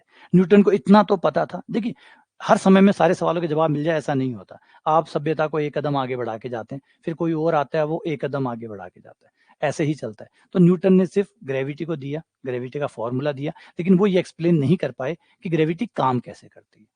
और जब उन्होंने उस तरीके से आइडिया लगाया कि जैसे एक चुंबक काम करता है, जैसे एक इलेक्ट्रिक फील्ड काम करता है, अगर उस आइडिया से काम करे तो बल रेखाएं होंगी, है ना, बल रेखाएं होंगी। लेकिन वो ग्रेविटी को कभी भी एक्सप्लेन नहीं कर पाई कि ग्रेविटी काम कैसे करती है। दो ग्रहों के बीच में, दो कणों के बीच में ग्रेविटी काम करती है, लेकिन करती कैसे है? जैसे हम किसी आदमी को पकड़ते हैं तो हाथों से पकड़ते हैं, हाथों से पकड़ते, तो ग्रेविटी किसी चीज को कैसे खींचती होगी और कैसे फेंकती होगी? फेंकती कैसे होगी? मतलब हर वस्तु नीचे की तरफ आ रही है, ठीक है, आ रही है, कैसे आ रही है? क्या पृथ्वी में से कोई हाथ निकलते हैं जो जाके पकड़ के नीचे ले आते हैं? या फिर कुछ जब ऊपर जा रही होती है ना, जब नीचे आ रही होती है तो खींच ले आते हैं? तो ऐसा क्या कर रहा होता है? ऐसे कौन है, बल रेखाएं है, क्या है पृथ्वी के अंदर जो निकलती है और चीजों को पकड़ के नीचे ले आती है? ऐसा कौन कर रहा है? ये समझना जरूरी था। और ये जो न्यूटन थे वो कभी नहीं समझा पाए, क्योंकि बहुत कॉम्प्लिकेटेड था इसको समझाना। न्यूटन के बाद में बहुत से फिजिसिस्ट आए, बहुत सारे लोग आए, लेकिन कोई भी इस बात में सफल नहीं हुआ कि ये कैसे काम करता है। क्योंकि सब जो ज्यादातर आए थे वो सब रियलिस्टिक थे। रियलिस्टिक मतलब जो दिखता है उसी को मानते थे, जो नहीं दिखता उसको मानते ही नहीं थे। पहली बार आते हैं अल्बर्ट आइंस्टीन। अल्बर्ट आइंस्टीन अपना एक कंसेप्ट लेके आते हैं जो बिल्कुल ही अब एक तरह से अब्सर्ड था, मतलब अजीब था, वियर्ड था। वियर्ड, उन्होंने कहा कि हमारा जो पूरा दुनिया है वो एक स्पेस टाइम फैब्रिक है। फैब्रिक का मतलब एक चद्दर है, एक चद्दर है जिसे स्पेस टाइम फैब्रिक कहा गया। जैसे भी आपको ये चद्दर दिख रही होगी, ये चद्दर है। इस चद्दर के ऊपर हमारे सारे ग्रह, हमारा जो पूरा यूनिवर्स है वो रखा गया है। भगवान ने एक एक, या भगवान मानिए, कुछ भी मानिए, जो आप फ्री हैं, है ना, आप अपने देवी देवताओं को खुश कर सकते हैं, जिसको भी नाम देना चाहें, जिसको भी क्रेडिट देना चाहें दे सकते हैं कि भाई अगर आप एक्स देवता को मानते हो तो आप कह सकते हैं कि एक्स देवता ने आके एक एक ग्रह को वहां पे रख दिया, वट एवर, ठीक है, आप फ्री हैं। तो है ना, स्पेस टाइम फैब्रिक है, उस स्पेस टाइम फैब्रिक के ऊपर सारे ग्रह रखे हुए हैं। अब क्या होगा, कोई भी चद्दर हो, उस चद्दर पे जब भी आप कोई भारी चीज रखेंगे वो उसमें खड्डा कर देगी। खड्डा का मतलब उसको झुका देगी। वो फ्लैट था, एकदम एकदम सीधा था, लेकिन एक सीधा नहीं रहेगा जैसे ही आप उसमें कोई चीज रखेंगे। जैसे आप कोई भारी चीज रखेंगे, जितना भारी रखेंगे वो उतना ही उसके अंदर गैप क्रिएट कर देगी। छोटी चीज कम गैप करेगी, बड़ी चीज ज्यादा गैप करेगी। तो ये जो गैप होता है, इससे आपका जो स्पेस टाइम फैब्रिक है वो डिस्टॉर्ट हो जाता है। अब जैसे डिस्टॉर्ट होगा तो एक खड्डा पैदा हो जाएगा, और ये खड्डा क्या करेगा, इस खड्डे में कोई भी चीज आएगी तो वो अपनी तरफ खींचना शुरू कर देगा। अब कोई ग्रह जैसे ही इसके ग्रेविटेशन एरिया के अंदर, जहां उसने स्पेस टाइम को डिस्टॉर्ट किया है, अगर इसमें कोई भी ग्रह आ गया तो वो ग्रह घूमना शुरू कर देगा। क्योंकि जो खड्डा होता है, उस खड्डे में आप देखते होंगे चीजें ऐसे घूमती है, जैसे मौत का कुआं देखा होगा आपने, तो मौत के कुएं में क्या होता है, बाइक ऐसे घूमती रहती है। तो जैसे ही वो कोई भी वस्तु उस खड्डे में आएगी, वो उस ग्रह के चारों तरफ घूमना शुरू कर देगी। और कहाँ पे कितनी ग्रेविटी होगी वो आपको कर्वेचर बताएगा, क्योंकि यहाँ पे आपका स्पेस टाइम जो फ्लैट था वो फ्लैट नहीं रहा, वो घुमावदार हो गया। और घुमावदार होने की वजह से आपकी वस्तुएं उसके चारों तरफ घूमना शुरू कर देती है। और कितना स्पेस टाइम बनता है, वो कुछ ऐसा डायग्राम होता है। अब इसे देखिए, ये आपका स्पेस टाइम, अगर इस ग्रह को उठा लूं मैं, तो स्पेस टाइम दोनों एकदम, ये जो फैब्रिक है आपका एक बराबर रहेगा। लेकिन जैसे ही कोई ग्रह डालोगे, ये स्पेस टाइम देखो, यहाँ फैब्रिक यहाँ मुड़ गया, यहाँ मुड़ गया। अब मुड़ने की वजह से इस ग्रह के पास में कोई भी पॉइंट होगा तो वो घूमना चालू कर देगा इसके चारों तरफ। इसी थ्योरी का नाम है जनरल थ्योरी ऑफ रिलेटिविटी। इसी का नाम है जनरल थ्योरी ऑफ रिलेटिविटी।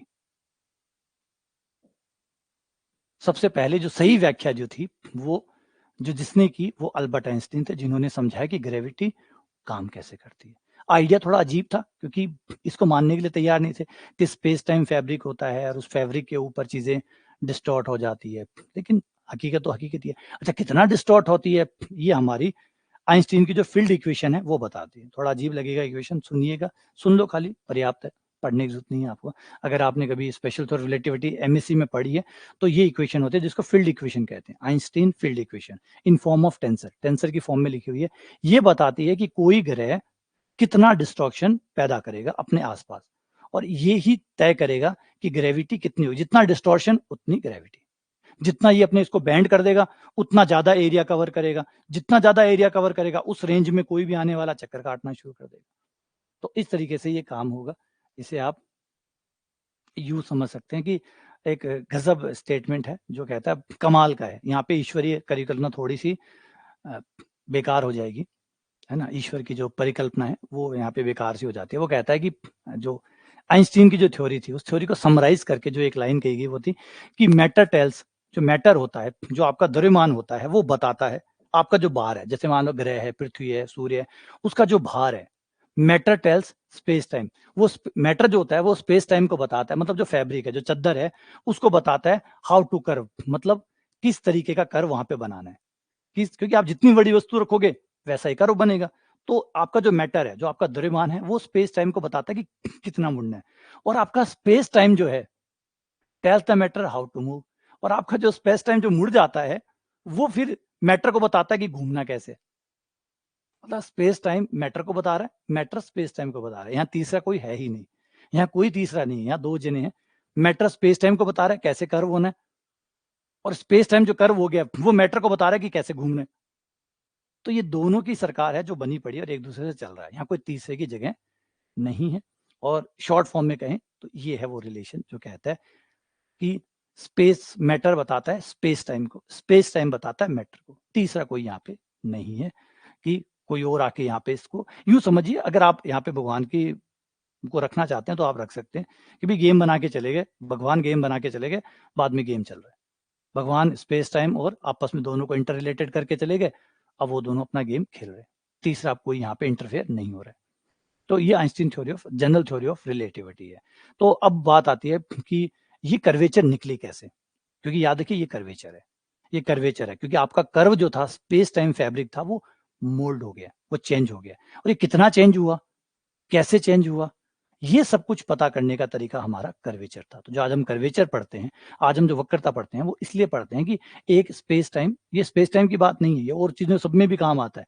जहां पे भी आप ये जानना चाहते हैं कि आपके वक्र में, शेप में क्या इम्पैक्ट पड़ा किसी चीज का और कितना पड़ा, ये जानने का तरीका होता है वक्रता। वक्रता आपको बताती है। और ये फाइनली जैसे मैंने कहा कि आपको टेंशन करने की जरूरत नहीं है कि मैथ्स कहाँ काम आती है, अपने आप काम आ जाती है, अपने आप काम आ जाती है। इसीलिए आइंस्टीन हमेशा कहते थे कि मैं तो हमेशा जाइंट्स के शोल्डर पे खड़ा हूँ। मतलब अगर मैं आज ये थ्योरी बना भी लेता और अगर रीमान ने रीमानियन कर्वेचर ना बनाया होता तो मैं क्या करता, मेरी थ्योरी करती क्या। मेरी थ्योरी को टिकने के लिए कोई शोल्डर तो चाहिए ना। जैसे एक बच्चा होता है वो अपने बाप के कंधे पे बैठ के मेला देखता है, देखा ना आपने कभी, आप मेले में जाते हैं पुराने टाइम में, आज तो नहीं होता, लेकिन पुराने टाइम में जब बच्चा मेला देखने जाता था तो वो अपने पापा के कंधे पे चढ़ जाता था और पापा उसको अपनी हाइट दे देते थे ताकि वो दूर तक मेले को देख सके। याद है, जिसे कहते हैं शोल्डर ऑफ द जाइंट। आप जाइंट के शोल्डर पे, पापा तो बड़े ही होंगे, तो उनके शोल्डर पे आप बैठ गए और आप ज्यादा देख पा रहे हैं। तो वैसे ही आइंस्टीन ने कहा कि मैं जाइंट के शोल्डर पे खड़ा हूं, मतलब अपने पापा के शोल्डर पे खड़ा हूं।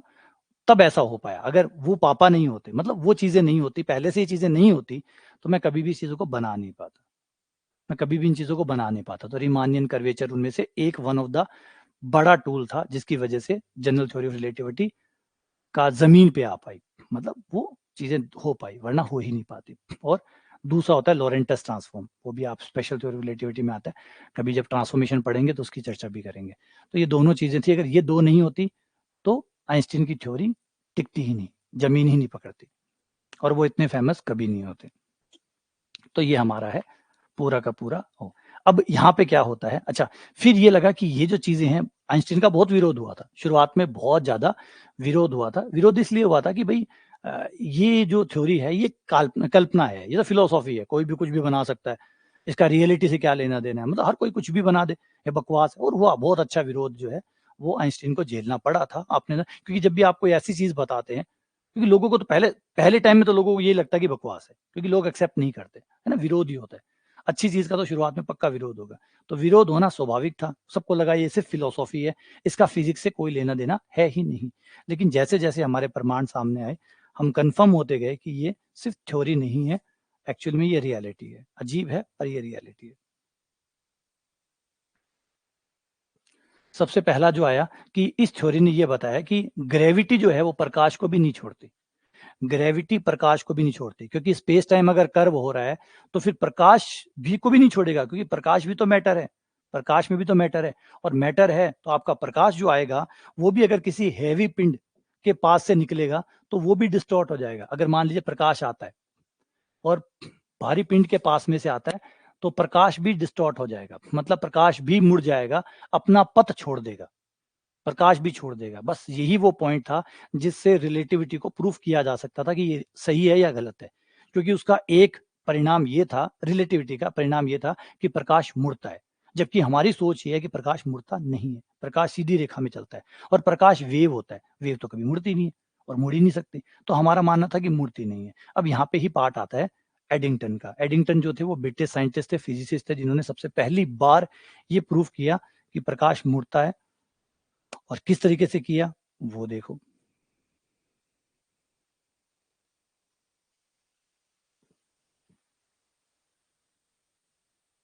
ये कुछ ऐसा है जहाँ आप देख सकते हैं कि प्रकाश जो है, वो इस तरीके से जब गुज़रता है, तो इस तरीके से मुड़ जाता है।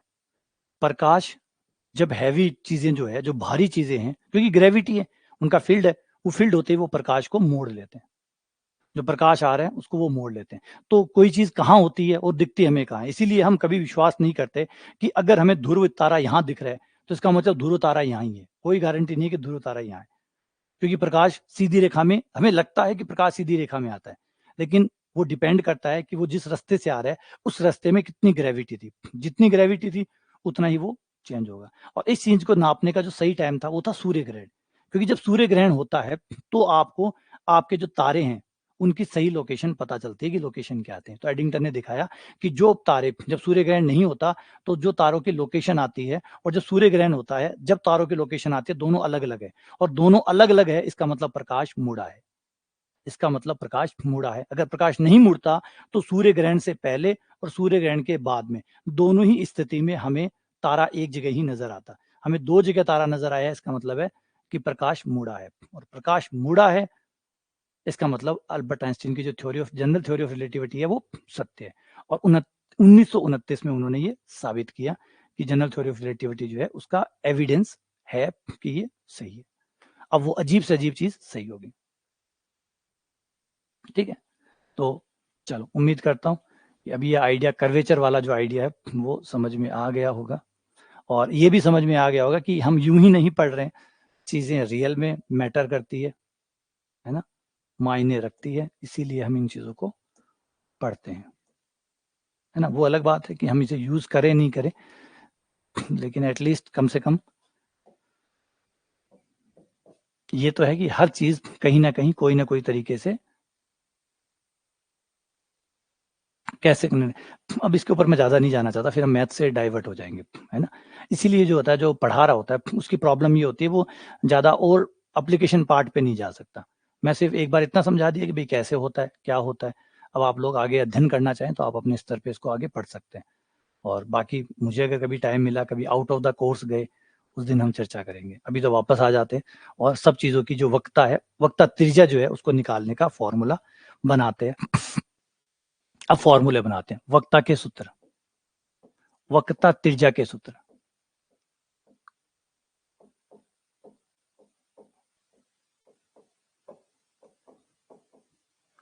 किसी वक्र पे अगर आपको वक्रता त्रिज्या निकालनी है, रेडियस ऑफ द कर्वेचर निकालनी है, तो आप कैसे निकालें? नहीं, पढ़ना, पढ़ने का मतलब क्या होता है? पढ़ने का मतलब होता है आप उसकी गहराई को समझो, उसके अर्थ को समझो, उसके महत्व को समझो। हम कल की बात है, कल मैं अपने बच्चे का एडमिशन करवाने गया था स्कूल में, तो मैंने एक चीज़ कही थी, मैंने उनसे कहा कि वो स्कूल में ऐसे बात चल रहा था, तो मेरा बच्चा, एक छोटा बच्चा जो है वो अभी एलकेजी में है। तो जो एलकेजी में था, तो हम स्कूल में गए, तो स्कूल वालों ने कहा कि बच्चे का टेस्ट होगा, बच्चे का टेस्ट लेंगे। तो मैंने कहा, यार एलकेजी के बच्चे का टेस्ट लोगे? आप कैसे नापोगे? मेरा जिज्ञासा इस बात में नहीं थी कि टेस्ट क्या होगा, मेरी जिज्ञासा ये थी कि भई आप कैसे नापोगे एक एलकेजी के बच्चे का, कि उसका मानसिक स्तर कैसा है, वो पढ़ने में कैसा है, मतलब कल वो आईएएस बनेगा या नहीं बनेगा, आप कैसे मुझे बताओगे? तो मेरा वो, फिर वो टेस्ट तो हट गया मेरे दिमाग में से, और मेरे में जिज्ञासा पैदा हो गई कि ये जो लोग हैं, ये कैसे जज करते होंगे कि एक एलकेजी का बच्चा कैसा है या कैसा नहीं? तो मैं उनके पास गया और मैंने उनसे पूछा कि बताओ भई आप कैसे जज करोगे? वो बताओ, वो मेरे क्यूरियस हूँ बहुत ज़्यादा कि भई आप कैसे इस एलकेजी के बच्चे का पता लगाओगे? तो बोला, हम इसको किताब पढ़वा के देखेंगे। मैंने कहा, एलकेजी का बच्चा किताब पढ़ेगा? ये कौन-सा कारण है? मैंने जो नॉर्मली है तीसरी क्लास में किताब पढ़ना सीखा था। 3rd क्लास में जब मैं आया था, तब मैंने किताब पढ़ना सीखा था और अच्छी किताब पढ़ लेता हूँ आज। तो फिर दूसरा, कैसे नापा आपने? बोला, हम इंग्लिश के एबीसीडी लिखवा के देखेंगे। वो तो मैं कहूँ लिखना आता ही है इसको, इतना तो वो रट ही रहता है। मतलब ये क्या मतलब लॉजिक है आपका? कैसे आप इस एलकेजी के बजाय, तो फिर मैंने कहा आप लोग जो कर रहे हो ना, आप लोग इनको एक एवरेज बच्चा बना के छोड़ते हो। आप लोग जो है ना, बच्चे का जो स्पेशल जो टैलेंट है ना, उसको तो खत्म कर देते हो। एक एवरेज बच्चा बना के मुझे वापस लौटा दोगे। मैं आपको मेरा एक्स्ट्रा ऑर्डिनरी बच्चा दूँगा और आप मुझे एक एवरेज बच्चा लौटा दोगे। फिर उनको बुरा भी लगा, मत करवाओ एडमिशन। मैंने कहा, नहीं करवाऊँगा, ये बात तो पक्की है। लेकिन मैं तो सिर्फ़ इतनी बात में इंटरेस्ट था, जब मैं आया तो ही मुझे समझ में आ गया, आप कह रहे हो एलकेजी के बच्चे का एडमिशन कराना है। तो मेरी ये कहानी समझ में आ गई कि आप क्या कर रहे हो। आपका मतलब एक रटा-रटाया सिस्टम है जिसको पकड़ के बैठे हो। आपको समझ में आता है, आपको समझ में आता है, आपके परिवार में कोई बच्चा तैयारी करता है कॉम्पिटिशन की, वहाँ 95 वाला फेल हो रहा है, 50 वाला पास हो रहा है, तो कुछ तो ऐसा होगा, 50 वाला पास हो रहा है, 95 वाला फेल हो रहा है। आप जस्टिफाई करो अपने सिस्टम से। आप अपने सिस्टम में बताओ कि क्या फेलियर है कि 95 वाला फेल हो गया, 50 वाला पास हो गया। आपके नियम के हिसाब से तो 50 वाला फेल होना चाहिए था और 95 वाला सेलेक्ट होना चाहिए था, और मैं रोज़ देखता हूँ 95 वाला फेल हो रहा है, 50 वाला पास हो रहा है। आप जस्टिफाई करके बताओ अपने सिस्टम में कि ये हो कैसे रहा है? ये बदलाव कैसे हो रहा है? बोले, ये तो ऐसे वो बाद में नहीं पढ़ा होगा। मैंने कहा, अच्छा, प्रॉब्लम पता है क्या है? प्रॉब्लम है समझ। आपने 95 वाले को समझ नहीं दी, अक्ल नहीं दी, आपने नंबर दिए खाली उसको। उसको खाली नंबर दे दिए तो वो नंबर लिए फिर रहा है, और उसको कब तक, जब तक अक्ल नहीं आएगी, वो कॉम्पिटिशन में गोल-गोल घूमता रहेगा। वो कॉम्पिटिशन में सदियों तक गोल-गोल घूमता रहेगा, और 50 वाला जो है ना, उसमें अक्ल आ गई, और अक्ल आ गई तो उसने तोड़ दिया। जब तक अक्ल नहीं दोगे ना, और आपके पास अक्ल देने का सिस्टम ही नहीं है, आपके पास टारगेट है। एलकेजी में इतना सिलेबस, यूकेजी में इतना सिलेबस, इसके बाद 70 लाने, 80 लाने, 90 लाने, समझे इसको? बस वही। और फिर अच्छा, एक चीज़ और उन्होंने कही मुझे कि फिर उन्होंने वो थोड़ा-सा तर्क होने लग गया, तो उन्होंने कहा कि मेरा बच्चा जो है वो बड़ी यूनिवर्सिटी के अंदर पढ़ता है, वहाँ पे वो बच्चा जो है ना, वो इंग्लिश में स्पीच देता है, इंग्लिश में स्पीच देता है। और तब मैंने अपने बच्चे को कहा कि बेटा, तू इतनी बड़ी यूनिवर्सिटी में है, तो वहाँ तुझे हिंदी में भी स्पीच दे सकता था, हिंदी भी तेरे को बहुत अच्छी आती है। तो उसने कहा, मम्मी, आपने पैसे खर्च किए मुझके ऊपर, आपने मेरे ऊपर पैसे खर्च किए, इंग्लिश मीडियम में पढ़ाया मुझे, हिंदी बोलूँगा मैं तो इंग्लिश बोलूँगा। मैंने कहा, अच्छा, अच्छा, अच्छा, अच्छा, आपका एजुकेशन सिस्टम का मतलब है, जो इंग्लिश बोल रहा है, वो बहुत समझदार है ना? तो हमारी एक बड़ी पार्टी है, उसके एक बड़े नेता हैं, जो 52-53 साल के हो चुके हैं, और उनकी इंग्लिश बहुत अच्छी है, उनकी इंग्लिश बहुत अच्छी है, लेकिन फिर भी उपनामों से जाने जाते हैं। हमारे भारत की पॉलिटिक्स में एक बड़ी पार्टी है, उसके एक नेता हैं, जो 52-53 साल के हैं, इंग्लिश बहुत अच्छी जानते हैं, फॉरेन की बड़ी यूनिवर्सिटी में पढ़े हुए हैं, लेकिन फिर भी उपनामों से जाने जाते हैं। अगर इंग्लिश बोलना ही इस बात का प्रमाण है, तो वो बताइए। और वही मोदी जी है, इंग्लिश इतनी स्पष्ट नहीं बोलते, लेकिन कंटेंट है, कंटेंट इंपॉर्टेंट है। अच्छा, दूसरा कारण, अच्छा, इंग्लिश जिसको आज आप इतने महँगे भाव में बेच रहे हैं, इंग्लिश को जिसको आप इतने महँगे भाव में बेच रहे हैं, आज नॉर्मली नॉर्मली 30 से 40% बच्चे इंग्लिश मीडियम स्कूल में पढ़ते हैं। 30 से 40% बच्चे इंग्लिश मीडियम स्कूलों में पढ़ते हैं, और आने वाले 5 साल में लगभग 70 या 80% बच्चे इंग्लिश मीडियम स्कूलों में होंगे। और जो इंग्लिश मीडियम स्कूल में होगा, वो देर या सवेर सही, वो इंग्लिश अच्छी बोलने लग ही जाएगा। जो भी बच्चा इंग्लिश मीडियम स्कूल में पढ़ता है, वो देर सवेर ही सही, क्योंकि किताबें इंग्लिश में है, लिखना इंग्लिश में पड़ता है, सब कुछ हो, वो धीरे-धीरे आने वाले कुछ समय में इंग्लिश बोलना सीख जाएँगे। यानी जिसको आज इतना बेच रहे हो ना, है ना? कल 5 साल बाद ये चीज़ कॉमन हो चुकी होगी। हर बच्चा इंग्लिश बोल पा रहा होगा। जो भी बच्चा अब इस सिस्टम में घुसा है ना, वो 5 या 7 साल बाद आप देखिएगा मोटा-मोटी 70% बच्चे इंग्लिश बोलने लग जाएँगे। तो फिर उनमें क्या डिफरेंस करोगे आप? फिर उनमें अंतर कैसे पैदा करोगे? इंग्लिश तो उसको भी आती होगी, उसको भी आती होगी। फिर आपका एजुकेशन सिस्टम वो होता है जो उम्र भर चले, 5 साल नहीं चले। ये तो 5 साल बाद जिस चीज़ को अभी आप बेच रहे हो या जिस चीज़ के ऊपर आप एडमिशन ले रहे हो, वो तो 5 साल में खत्म हो जाएगा। 5 साल बाद मेरे बच्चे का क्या होगा? मेरा बच्चा बेरोज़गार, तैयारी से पहले ही बेरोज़गार हो जाएगा। जिस चीज़ के आधार पे आप दाँव खेल रहे हो और मेरे बच्चे को पढ़ा रहे हो, तो मतलब कुछ समझो कि लॉजिकल नहीं है उनके पास। बेचारी बाद में दुखी होगी, फिर कहा सर दोबारा मत आना, नहीं आऊँगा, है ना? वही प्रॉब्लम है, इसलिए मैं कहता हूँ, इसीलिए शादियों में नहीं जाता। जाऊँगा, लॉजिक लगाऊँगा, लॉजिक लगाते हुए भाई क्या खतरा है आते, खाणो खा लियो जाओ। और वो ऐसे एडजस्ट होती नहीं है, ऐसे पचती नहीं है ना? लॉजिकल आदमी ऐसे कैसे पच जाएगी यार?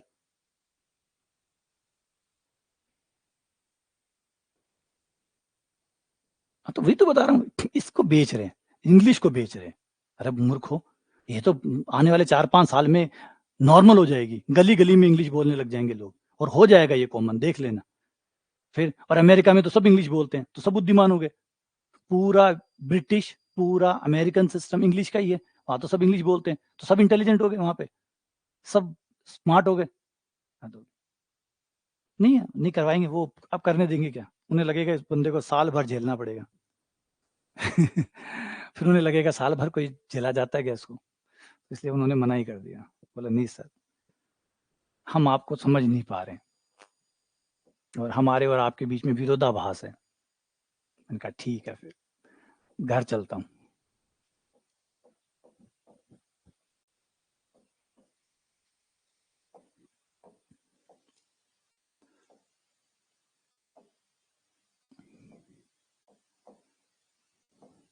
मतलब लोगों से तर्क करके देखो, इतने में लोग असली रूप में आ जाते हैं। और जब मैं डिस्कशन कर रहा था, तो प्रिंसिपल सीट से उछल-उछल के आ रही थी। जब मैं डिस्कशन कर रहा था, मैं आराम से बात कर रहा था। प्रिंसिपल उछल-उछल के आ रही थी क्योंकि उसको जवाब ही नहीं थे उसके पास। उसके पास जवाब ही नहीं थे, तो प्रिंसिपल ऐसे उछल रही थी सीट से। मैंने कहा मैडम आराम से हम बात ही तो कर रहे हैं, पहले मुझे तो समझा दो कि क्या है। कि तर्क के सामने टिक पाना बहुत मुश्किल है। यही था, यही जो बड़े फिलोसोफर जो होते हैं ना, बड़े समझदार, उन लोगों की प्रॉब्लम ये थी, उनके सामने कोई टिक नहीं पाता था क्योंकि सब पता है, लॉजिक के आगे कौन टिक पाएगा। वो तो ये जो बनावट है, ये तो वैसे भी नहीं टिक पाएगी, तो फुस हो जाएगी थोड़ी देर में। आ जाओ, रो बराबर 1 plus D Y by d x का स्क्वायर की power 3/2 d two y by d x square. ये आपका है कार्तीय रूप में। अगर आपको कार्तीय रूप में निकालना है वक्ता त्रिज्या, तो आप इस फॉर्मूले को यूज कर सकते हैं कार्तीय रूप में।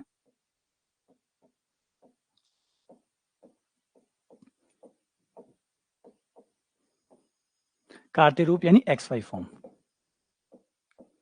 अगर आपका समीकरण एक्स वाई में है तो इस तरीके से वक्ता त्रिज्या निकाल सकते हो। नंबर 2, हाँ, अगर आप उल्टा भी कर सकते हो, अगर आपको x का y के साथ अवकलन करना आसान लग रहा हो तो इसको उल्टा भी किया जा सकता है। जो भी अवकलन आसान लगे, दोनों ही अवेलेबल है। dx बटा dy का भी फॉर्मूला अवेलेबल है। जो अवकलन आपको समीकरण को देख के आसान लगे, उस तरीके से भी किया जा सकता है।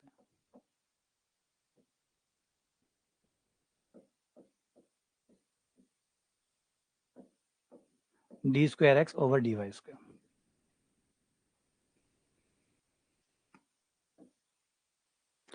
ये दूसरा फॉर्मूला हो गया। और उसके बाद में तीसरा फॉर्मूला एक और है प्राचालिक रूप में। ये तो देखो कार्तीय रूप में है, ये सारे फॉर्मूले कार्तीय रूप में।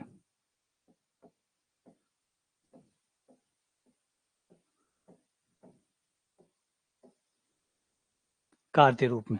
तो दूसरा हमारा है प्राचालिक रूप में। अगर मान लो एक्स और वाई जो है वो किसी और के रूप में हो, पैरामेट्रिक फॉर्म, मतलब एक्स टी के रूप में है, वाई टी के रूप में है, उस केस में वक्ता त्रिज्या रो बराबर हो जाएगी D X over D T का square plus D Y over D T का square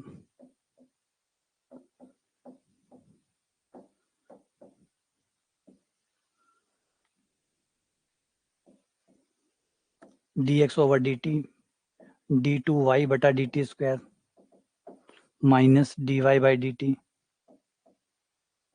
D square x over D T square. अब मैं ये डी टी स्क्वायर लिख के इससे चाहे डॉट लगा दूं या डैश लगा दूं, तो ये हो गया एक्स डैश का स्क्वायर। एक्स डैश का मतलब टी के साथ अवकलन, एक बार डैश का मतलब एक बार अवकलन, और 2 बार डैश का मतलब 2 बार अवकलन, ताकि फॉर्मूला लिखने में आसान हो जाए। X dot Y double dot और Y dot X double dot, ऐसे लिख लो, ये ठीक रहेगा, ये लिखने में आसान होगा। और फीस इतनी ज़्यादा है, एलकेजी वालों की फीस चल रही है 68,000 रुपये, 68,000 रुपये, 68,000 फीस है, और जिसमें से एडमिशन फीस अलग है, 68 तो है स्कूल फीस, 68,000 स्कूल फीस है, उसके बाद में 10 से 12,000 रुपये एडमिशन फीस है, तो 68 पे 12 ऐड करो, कितने, 80,000 रुपये। उसके बाद में वैन के पैसे जो एक्स्ट्रा लगेंगे, मान लो 20,000 25,000 जो लगते हैं, यानी एलकेजी का बच्चा जो ए फॉर एप्पल सीखने वाला है, उसके 1 लाख रुपए सालाना खर्चा। ए फॉर एप्पल कितना महंगा पड़ा, 120 के भाव आता है बाजार से लाओ तो, और यहाँ पे पड़ रहा है 1 लाख का। ठीक है,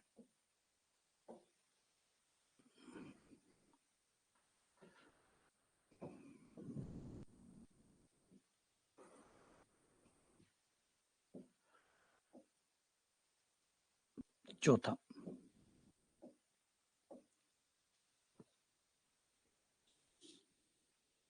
एक है आर और थीटा के रूप में,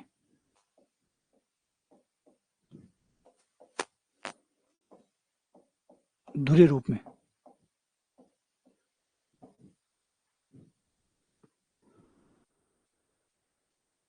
d r over d theta.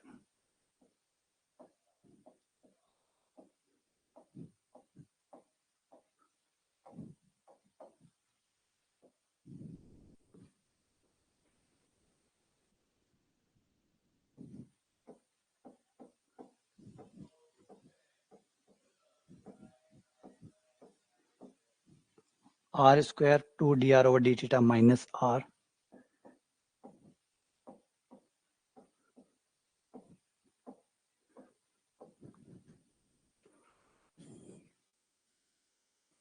Admission कौन करेगा, पागल थोड़ी है,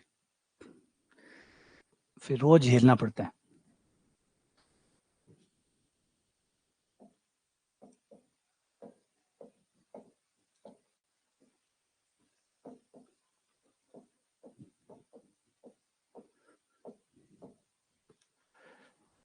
उन्हें वो वाले गार्जियन चाहिए, मैडम मेरे बच्चे को पोइम आने लग गई, उन्हें वो गार्जियन चाहिए, मेरे बच्चे को पोइम आने लग गई, आपके स्कूल में आने से पहले मेरे बच्चे को सिर्फ एक पोइम याद थी, आपके स्कूल में आने के बाद 3 पोइम याद आने लग गई, अब वो 3 पोइम बोल लेता है। लो, उनका ये है, ऐसे गार्जियन चाहिए उनको। अब उसे पहले 10 तक के पहाड़े आते थे, अब उसे 20 तक के पहाड़े आने लग गए, और हम लोग इतने समझदार तो हैं कि पहाड़ों से तो जज नहीं करेंगे। Are d r over D P, ये है आपका पैडल फॉर्म में, पैडल फॉर्म में, पादिक रूप में। अगर आपका समीकरण पादिक रूप में, दूरी रूप में, आर और थीटा में है तो ये लगा देना, पादिक रूप में है तो ये लगा देना, पादिक रूप में, ये रो है, वक्ता त्रिज्या, थोड़ा रो अजीब लगे तो थोड़ा बड़ा कर लेना। और अच्छा, पैडल कर्वेचर में रात दिन का अंतर है, कहाँ पैडल कहाँ कर्वेचर, कर्वेचर झुकाव का नाम है, पैडल एक कार्तीय रूप है।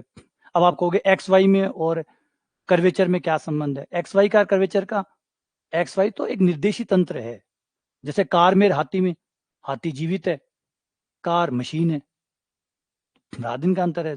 पैडल क्या होता है, पैडल याद करो, पैडल किसे कहते हैं, पैडल इक्वेशन क्या होती है, पैडल कोऑर्डिनेट्स क्या होते हैं, ये पढ़ा है हमने। कार्तीय निर्देशांक ये बिंदु तक पहुंचाने का जरिया है, ये माध्यम है बिंदु तक पहुंचाने का। फॉर्मूला कहाँ सेम है, कौन सा फॉर्मूला सेम है, कौन फॉर्मूला कैसे सेम हो सकता है, चीजें ही अलग अलग है, चीजें ही अलग अलग हैं, दोनों का अलग है। कर्वेचर का मतलब होता है घुमाव को नापना, और कहाँ फॉर्मूला सेम हुआ, क्या आर पी बराबर रो हुआ, तब तो हम कहते हैं क्या पी और रो एक ही है, जवाब है नहीं, तो फिर फॉर्मूला सेम कैसे हुआ। यहां तो वक्ता त्रिज्या का फॉर्मूला ये आ रहा है, r d r over d p, r का पी के साथ अवकलन करोगे, फिर आर से गुणा करोगे, तब जाके रो आएगा, तो कहाँ बराबर हुए, कैसे बराबर हुए। और फिर दूसरी बात है, प्रजातियां ही अलग है, प्रजातियां ही अलग है, उनका जो अर्थ है, उसका जो मतलब है, पैडल का, पादिक का, वो है तंत्र, कार्तीय तंत्र, निर्देश ध्रुवीय तंत्र, पादिक तंत्र, किसी बिंदु को बताने का तरीका, निर्देशांक बताने का तरीका। और कर्वेचर क्या है? कर्वेचर है उस बिंदु पे घुमाव कितना है। तो दोनों ही अलग अलग चीजें। जैसे एक दूरी होती है, एक कोण होता है। एक दूरी है, एक कोण है, एक समय है, क्या इनका आपस में कोई रिलेशन है? कोई रिलेशन नहीं है। तो वैसे ही आप किसी पॉइंट के निर्देशांक जब लिखते हैं, है ना, ये कोई वक्र है, इस वक्र पे किसी बिंदु पर, ये कोई पॉइंट P ले लिया, इस किसी पॉइंट P पर कैसे पता चले कि P इस बोर्ड पर कहां है? P इस बोर्ड पर कहां है, इसको बताने के हमारे पास तरीके हैं। एक कार्तीय तंत्र है, वो बताता है कि आप ऐसे P पे पहुंच सकते हो। ध्रुवीय बताता है कि आप ऐसे करके P पे पहुंच सकते हो। और पादिक बताता है कि आप ऐसे करके P पे पहुंच सकते हो। नेज बताता है कि आप इन दो के सहायता से भी P पर पहुंच सकते हो। तो यह है P पे पहुंचाने के तरीके। ये है P पे पहुंचाने के तरीके। इन्हें कार्तीय निर्देशी तंत्र कहते हैं और इनको निर्देशांक कहते हैं। और कर्वेचर होता है इस बिंदु पे झुकाव कितना है, ये घुमाव कितना है। ये जो घुमाव नजर आ रहा है आपको, ये घुमाव कितना है, इस घुमाव को वक्रता कहते हैं। अब बताओ इनका कैसे रिलेशन सेम हुआ? दोनों चीजें एक कैसे हुई? कार्तीय तंत्र का मतलब तो होता है बिंदु तक पहुंचाना, कि कैसे आप बिंदु पे पहुंचेंगे, कैसे बिंदु पे पहुंचेंगे। बिंदु पे पहुंचा दिया, काम खत्म। अब आप बिंदु पे पहुंच गए, अब आपका इंटरेस्ट यह है कि यहाँ पे घुमाव कितना है, मैं वो देखना चाहता हूँ। वो वक्रता है। उस बिंदु पे जो घुमाव है उसको वक्रता कहते हैं। तो बताओ, पहुंचना और घुमाव देखना एक बात थोड़ी हुई, है ना। ये हो गया आपका पादिक रूप में। एक नेज रूप में भी होता है, पादिक रूप, नेज रूप। एस का साई के रूप में, ये नेज रूप है।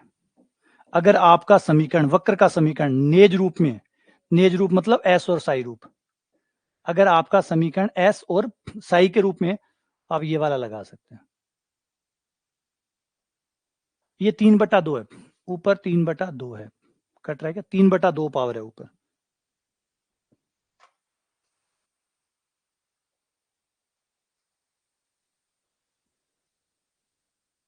मिलो, 3/2 पावर है। ठीक है, ये नेज का हो गया। तो सबके हो गए, कार्तीय का हो गया, ध्रुवीय का हो गया। अगर ध्रुवीय समीकरण है तो ये वाला फॉर्मूला लगा देना, पादिक है तो ये वाला लगा देना, नेज हो तो ये वाला लगा देना। अच्छा, एक और भी है, एक और भी फॉर्मूला है। अगर आपका समीकरण बाय द वे आर और पी और साई के रूप में है, पी और साई के रूप में है, तो ये वाला लगा देना। अगर है तो, नहीं है तो कोई टेंशन नहीं।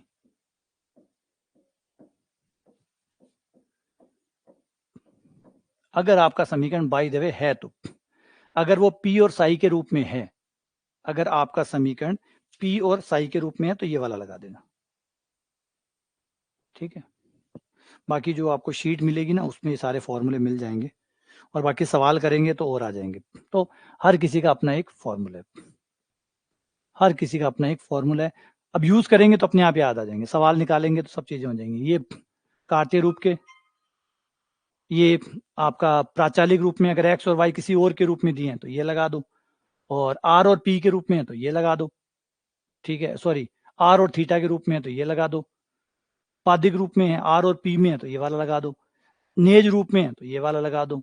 और पी और साई के रूप में समीकरण दिया है तो ये लगा दो। अब वो समीकरण जैसा दिया है वैसा फॉर्मूला यूज कर लो। हाँ, एस और साई सबसे छोटा हो जाता है, एस और साई वाला जो है ना, ये सबसे छोटा फॉर्मूला हो जाता है। इसलिए देखो, यही तो कहता हूं ना कि जितने भी ये रूप है, ये सारे रूप जो है, हर किसी का अपना अपना कहीं कहीं प्रॉफिट है। कई चीजें यहाँ बहुत आसान है। अब देखो यहाँ पे वक्रता निकालना इस रूप में सबसे आसान है, नेज रूप में वक्रता निकालना सबसे आसान है। बाकी सबको देखिए, इतना आसान कोई नहीं है जितना सबसे आसान, सबसे आसान। बाकी से थोड़े से टफ हो चाहे टफ होंगे, ये सबसे ईजी है। तो हर रूप की यही खास बात है, किसी में कोई चीज अच्छी है, किसी में कोई चीज अच्छी है, और किसी में कोई चीज बुरी भी है, वो भी है। नए समीकरण नॉर्मली किसी बच्चे को समझाना इम्पॉसिबल है, लिख पाना भी इम्पॉसिबल है। और अगर आप उनको बाद में देखें, है ना, अगर हम इनको बाद में देखें, अगर जैसे इनके प्रोग्राम बनाता हूँ तो जब मैं इनके प्रोग्राम बनाता हूँ तो एक्स वाई में ही बनाना मेरे लिए सबसे आसान होता है। जब मैं इन सब के प्रोग्राम बनाता हूँ, प्रोग्रामिंग करता हूँ, तो मैं हमेशा एक्स वाई फॉर्म ही इस्तेमाल करता हूँ। कोई रेयर केस ही होता है जब मैं आर और थीटा का इस्तेमाल करता हूँ, क्योंकि आर और थीटा को समझ पाना इतना आसान नहीं होता। वही है। लेकिन कई बार ये लगता है कि आर और थीटा का जो फॉर्म है वो कई मुकाबलों में बहुत अच्छा भी रहता है, लेकिन मेरी पकड़ उस पर इतनी ज़्यादा नहीं है, क्योंकि पकड़ नहीं है, प्रोग्रामिंग पूरी मांगते हैं, निचोड़ मांगती है पूरा एक एक। आपको एक एक बिंदु समझ में आना चाहिए जब आप प्रोग्राम बनाते हैं, तो उस समय बहुत जोर आता है फिर। तो इसलिए मैं ज़्यादातर कार्तीय जो होते हैं ना, उन्हीं का इस्तेमाल मैक्सिमम करता हूँ। फॉर्मूले सवाल करोगे अपने आप याद आ जाएंगे। ठीक है, तो चलो उम्मीद करता हूँ कि कर्वेचर समझ में आ गया होगा, आइडिया समझ में आ गया होगा, केंद्र समझ में आ गया होगा। सवाल करेंगे तो चीज़ें, सारे फॉर्मूले जुड़ जाएंगे, प्रैक्टिस हो जाएगी, तो ये याद भी रह जाएंगे। मेटा अभी तो फिर जो है वो है कि क्या आपको ये समझ में आया कि वक्रता त्रिज्या क्या होती है, वक्रता खुद क्या होती है, ये जो रिलेशन है ये समझ में आना जरूरी है कि ये क्या चल रहा है, और जो इनका वक्रता केंद्र बनेगा उसके बिंदु पथ से कैसे एक केंद्रज बन जाता है, ये सब कुछ आपको पता होना चाहिए। बस एक बार आइडिया समझ में आ गया तो आपके दिमाग में बैठ गया कि हम जो बातें कर रहे हैं वो किसकी बातें हो रही है, फिर सवाल करेंगे, प्रैक्टिस भी हो जाएगी। ठीक है, अब कल से सवाल शुरू कर देंगे इसके, कल से इन सबके सवाल शुरू कर देंगे, फिर सवालों के साथ सब जुड़ जाएंगे। ठीक है, चलो मिलते हैं आप लोगों से अगली क्लास में। नहीं, टॉपिक खत्म ही नहीं हुआ ना, टॉपिक साथ ही चल रहा है, ये एनवालोप, कर्वेचर, इवोल्यूट सब साथ में चल रहा है। एक चीज मैंने कई बार गौर किया, आप लोगों का दिमाग क्लास में नहीं होता, बहुत से जनों का वो और कुछ चल रहा होता है। जब आप एनवलप पढ़ा रहे होते हैं तो किसी को कर्वेचर याद आ रहा होता है, जब आप कर्वेचर पढ़ा रहे होते हैं तो एनवलप याद आ रहा होता है, एनवलप कराते हैं तो किसी को लीनियर अलजेब्रा याद आ रहा होता है। ये जो दिमाग की जो कंसिस्टेंसी है ना, उसको मेंटेन करो, फोकस करो, एक जगह पे लाओ, एक जगह पे लाओ, एक चीज पे पढ़ रहे हो तो उस पर ध्यान दो, उस चीजों की बात कर रहे हो। अभी शायद कोई स्टूडेंट है वो, और चीज, सर वो वाला एक्स वाला टॉपिक वो आपने किसके हिसाब से कराया? मैंने कहा सेकंड ग्रेड के हिसाब से। तो सर फर्स्ट ग्रेड के हिसाब से कब करवाओगे? मैंने कहा यार करवा देंगे फर्स्ट ग्रेड के हिसाब से, सेकंड ग्रेड के हिसाब से हो गया, इतना पढ़ ले। नहीं सर, जब फर्स्ट ग्रेड के साथ कराओगे तब फिर मैं पढ़ूंगा। तो यही कहानी है ना, यही प्रॉब्लम होती है कि आप फोकस नहीं करते आप चीजों के ऊपर कि हम क्या पढ़ रहे हैं, उस पर फोकस कम होता है, और इधर उधर की जो चीजें हैं उस पर ध्यान ज्यादा जाता है। ये गलत चीज है। आप जो पढ़ रहे हैं उस पर ध्यान लगाओ। अगर दिमाग में पीछे वाले टॉपिक चल रहे हैं, सोचिए कोई वर्तमान में है और अतीत में समय बिता रहा है, तो वर्तमान में कितना होगा? या कोई भविष्य में बैठा है, चल तो वर्तमान में ही रहा होगा, तो वो कितना वर्तमान पे फोकस कर रहा होगा? ऑब्वियसली बात है, बहुत कम। तो ये आपके साथ होगा जब आपके पास इधर उधर के सवाल होंगे। तो आज वाला टॉपिक तो पढ़ो, फिर सवाल बाद में कर लेना। चलो ठीक है, मिलते हैं आप लोगों से।